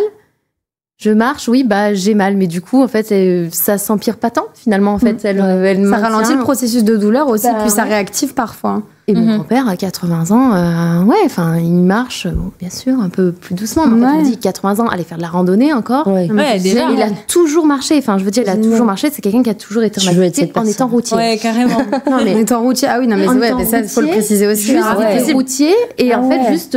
c'est déjà énorme de réussir à caser justement de la marche quand on est routier. Oui, dès qu'il avait un moment, c'est génial. Le week-end, c'était ça. Et ça, c'est franchement de penser aux personnes comme ça. Voilà, en termes de motivation, pensons à ces personnes qui sont peut-être un peu très motivant, je trouve aussi. Que nous, et qui arrivent à faire ce genre de trucs. Moi, je me dis, c'est impressionnant. Une motivation pour moi de me dire, je veux être comme ça. Carrément, mais c'est incroyable. Mais je rebondis d'ailleurs sur ce que tu dis parce qu'on entend souvent le attention, faut pas se blesser. Faut enlever ce vocabulaire, s'il vous plaît. Même, en fait, voilà, c'est ça. Le truc, c'est que on n'est pas un cocon. On n'a pas besoin d'avoir du papier à bulles autour de nous, on n'a pas besoin de nous protéger, on n'a pas besoin de réduire en permanence tout ce qu'on fait, de tout optimiser pour prendre le moins de... Non. Faites les choses, en fait, de la nature, quoi, de la vie, de la vraie vie. On marche, on a besoin de marcher pour faire fonctionner les hanches, on a besoin de faire une activité physique, quelle qu'elle soit, pour se sentir en forme et pour se sentir bien.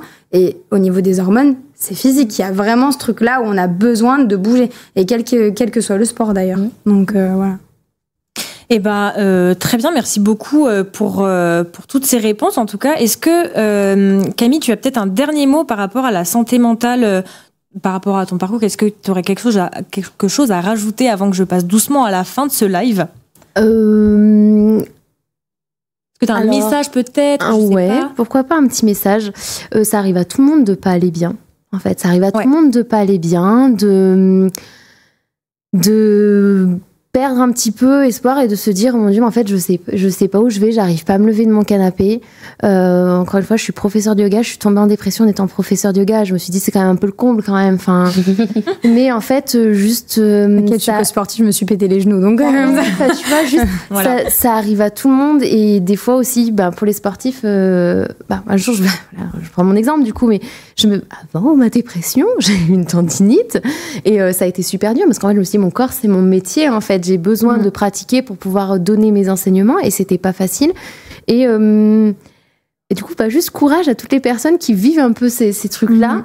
Vous n'êtes pas seuls parce que vraiment, ça, je l'ai vu en partageant sur mes réseaux et c'est pour ça que j'ai vachement dévié là-dessus. C'est que dès que je parle de ces trucs-là, en fait, il y a plein de gens qui me disent merci, je me sens pas seule en fait. Merci, moi aussi, je suis en galère de bien de savoir qu'on n'est pas seul. En parler, c'est hyper important. Du coup, juste, on a le droit de pas aller, de pas aller bien.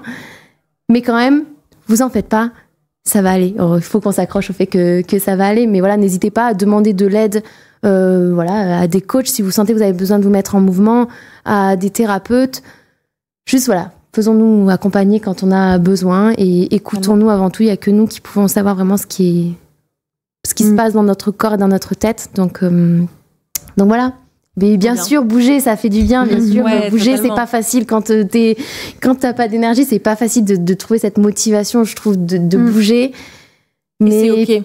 Ouais, c'est OK. Petit à petit. Petit à petit, ça va le faire et il n'y a pas de petite victoire. Totalement. Pas de petite victoire. Et je vais passer à une dernière question avant la conclusion de Didi qui nous demande « Que pensez-vous des cours à distance / personnalisés en visio ? Je trouve que pour les personnes qui ont des santé mentale fragiles, c'est essentiel pour réintroduire le mouvement en douceur. Exemple, en état dépressif, c'est déjà tellement dur de sortir de son lit. Donc alors aller en sport dehors, c'est extrêmement dur. Qu'est-ce qu'on peut répondre à ça ? Moi, j'aurais répondu que si les personnes ont besoin de ça pour aller mieux, c'est très bien. Tout simplement, en fait. C'est-à-dire que sur du point de vue coaching, à proprement parler, effectivement, se voir en vrai, c'est plus facile pour la relation. Mais si c'est pas OK d'aller en salle, pourquoi se forcer ? Ouais. Totalement. En fait, y aller vraiment étape par étape, comme tu disais, Camille. Si vraiment c'est plus simple et que c'est plus abordable par rapport à la santé mentale actuelle, oui. Et ben on y va comme ça. C'est vrai qu'avec une santé mentale fragile, parfois la salle de sport, ça peut être oppressant. Voilà, ça peut être oppressant, ça peut ne pas être la solution du jour. On peut y aller plus tard, on peut juste ne pas y aller parce que ça nous correspond pas. Ou des fois, on se dit, j'ai peur que ça me corresponde pas et en fait, on n'a juste pas essayé. Il y a beaucoup de préjugés aussi sur la salle de sport. Voilà, je tiens à le dire. Aussi, tout à fait. C'est-à-dire qu'il y a beaucoup de choses, mais je pense que les réseaux sociaux n'ont pas aidé avec ça. De se dire, oh là là, mais en fait, si t'es en brassière, il y a tous les mecs qui vont faire ci ou tous les mecs qui vont faire ça, ou il y a beaucoup de monde, tout le monde va me regarder. Ça, tout le monde me dit. Ouais. Alors qu'en fait, les gens se regardent eux. Ouais, sont focus. Mais oui, tout le monde se regarde soi-même dans la glace, ça c'est sûr. Alors là, je peux vous dire qu'il y en a partout. Mais non, en vrai, je peux comprendre ça et c'est OK. Et je comprends aussi, je dis ça parce que moi, aujourd'hui, j'arrive à détacher cette image-là et encore pas surtout, je précise aussi, malgré un travail fait, c'est impossible d'avoir parfaitement évolué. Je pense que c'est un chemin qui est continuel. Mais heureusement, oui. Heureusement qu'on change. Ouais, j'ai l'impression qu'en fait, il y a plein de méthodologies et qu'il faut vraiment choisir ce qui nous fait du bien et ce qui est le plus adapté à notre vie actuelle. Et ça peut changer, évoluer. Enfin, j'ai l'impression que c'est un peu ce qu'on dit. Exactement. Ce qui peut correspondre à le plus de gens. Moi, j'aurais dit ça, exactement. Mais oui, pour les personnes qui, en fait, n'arrivent déjà pas à sortir de chez elles, c'est violent d'aller dans une salle de sport remplie de gens qui, en fait, sont en mode exploser leur perf. En fait, tu te dis, tu vois des gens qui... Ça peut faire peur. Qui, en fait, y arrivent. Et toi, en fait, juste tout ce que tu vois, c'est que ça te ramène au fait que toi, t'y arrives pas. Du coup, c'est vrai que c'est pas forcément, je pense, la meilleure option pour tout le monde, même si... je pense qu'à un moment donné, c'est vrai qu'on est obligé de sortir parce qu'on a besoin de ce lien social. Mais quand ça va pas... Oui, étape par étape, quoi. Ouais, voilà, parce que juste quand ça va pas, en fait, on met l'énergie déjà... Aller sur son tapis de yoga, par exemple, ou sur le tapis pour faire ses abdos, j'en sais rien, quand ça va pas, ça demande déjà beaucoup, beaucoup d'efforts. Et comme on disait, on a besoin d'avoir une salle de sport à 3 minutes de chez nous pour se motiver à aller à la salle quand ça va. Alors quand ça va pas, c'est sûr que c'est encore plus difficile. Du coup, moi je pense que c'est une bonne idée. Et ça rejoint ce qu'on disait au début du live aussi sur pas de culpabilité, quoi. Ouais, c'est ça. Voilà. Exactement. Parce que je pense que vraiment instaurer la culpabilité dans tout. Moi, je dis 3 mots hyper importants. Enfin, je trouve hyper importants. Pas de culpabilité, pas d'excuses et pas de frustration. L'équilibre des 3, je trouve que c'est assez complet dans tout ce qu'on a besoin. Enfin, ça sert à rien de s'imposer tout ça. Ouais, totalement. Voilà. Eh ben, c'est un excellent mot de la fin. Je pense que justement, on arrive. À part si vous aviez quelque chose à rajouter, un mot. Un dernier message. J'ai un truc. Dis-nous. Ce que tu as dit sur la peur du regard des autres. Un jour, j'ai dit un truc à ma sœur. Clairement, c'est pas moi qui l'ai inventé. J'ai dû l'entendre quelque part. Mais je lui ai dit, et je sais que aujourd'hui, elle me dit, waouh, mais en fait, j'y pense tout le temps. N'oublions pas que nous sommes le personnage principal de notre propre vie. Genre, nous, on se voit que nous. Mais en fait, les gens, en fait, c'est eux le personnage principal de leur vie. Exactement. Donc, bien sûr, on est dans un monde où on se regarde tous et on se compare. Et quand t'es une femme, en effet, c'est, je pense, encore autre chose. T'es beaucoup résumé à ton apparence, on te regarde beaucoup, tout ça, même quand t'as pas envie. Ouais. Mais des fois, je trouve de se rappeler ça, de se dire, quand toi tu te dis, oh mon Dieu, j'ai fait ça dans la rue, tout le monde m'a vu, je sais pas, tomber, glisser. En fait, le lendemain, plus personne se souvient de nous. Non, même le soir. Hein. Du coup, Clairement. rappelons-nous ça. Les gens sont auto-focus sur eux-mêmes parce que c'est normal en soi. Hein. On a tous nos trucs et notre vie et on n'est qu'une anecdote potentiellement une anecdote dans la vie de quelqu'un. Donc voilà, je trouve que quand on a un peu la peur du regard des gens, rappelons-nous que ça va le faire. Il n'y a que nous qui voyons tout ce qu'on fait. Ouais, oui, c'est ça aussi, parce qu'on a notre propre prisme aussi, notre façon de nous voir, qui fait qu'il y a l'auto-jugement aussi qui vient dessus. Mais je suis carrément d'accord avec toi. Mais ça permet de... de prendre de la distance avec tout ça aussi. Ouais. C'est ça. Carrément. Eh ben, merci à vous les filles. On va arriver doucement, comme je le disais, sur la fin. Merci à Basic Fit aussi de nous avoir accompagnés et permis de faire ce live. Je suis très contente parce que je stressais un petit peu, j'avoue, au début du live parce que c'est le premier live que je présente et je suis très contente de vous avoir eu comme invité. Franchement, c'était hyper intéressant comme discussion. On a pour nous très bien aussi. Je suis très contente de vous avoir toutes rencontrées, c'est génial. Trop bien. Bah, franchement, ça a créé des trop bonnes discussions et même ça a fait ça a fait naître des petites choses en moi. Donc c'est trop cool et j'espère que pour les viewers et les auditeuristes aussi. Et donc, pour rappel, on a parlé de motivation, de la bonne manière de s'entraîner, de comment intégrer la routine, le sport à sa routine. Donc, par exemple, avec l'application Basic Fit, au hasard, évidemment. Hein. Donc, j'espère qu'on vous a donné envie de faire du sport et que éventuellement de vous inscrire chez Basic Fit. Mais le plus important, ne l'oubliez pas, s'il vous plaît, c'est d'en faire pour vous et pour les bonnes raisons. Donc merci encore une fois à toutes les trois pour votre présence et pour votre bonne humeur. Voilà, donc merci aux viewers et au chat d'avoir été présents et à très bientôt pour un nouveau live sur la chaîne Twitch de Mademoiselle. Salut. Salut. Merci.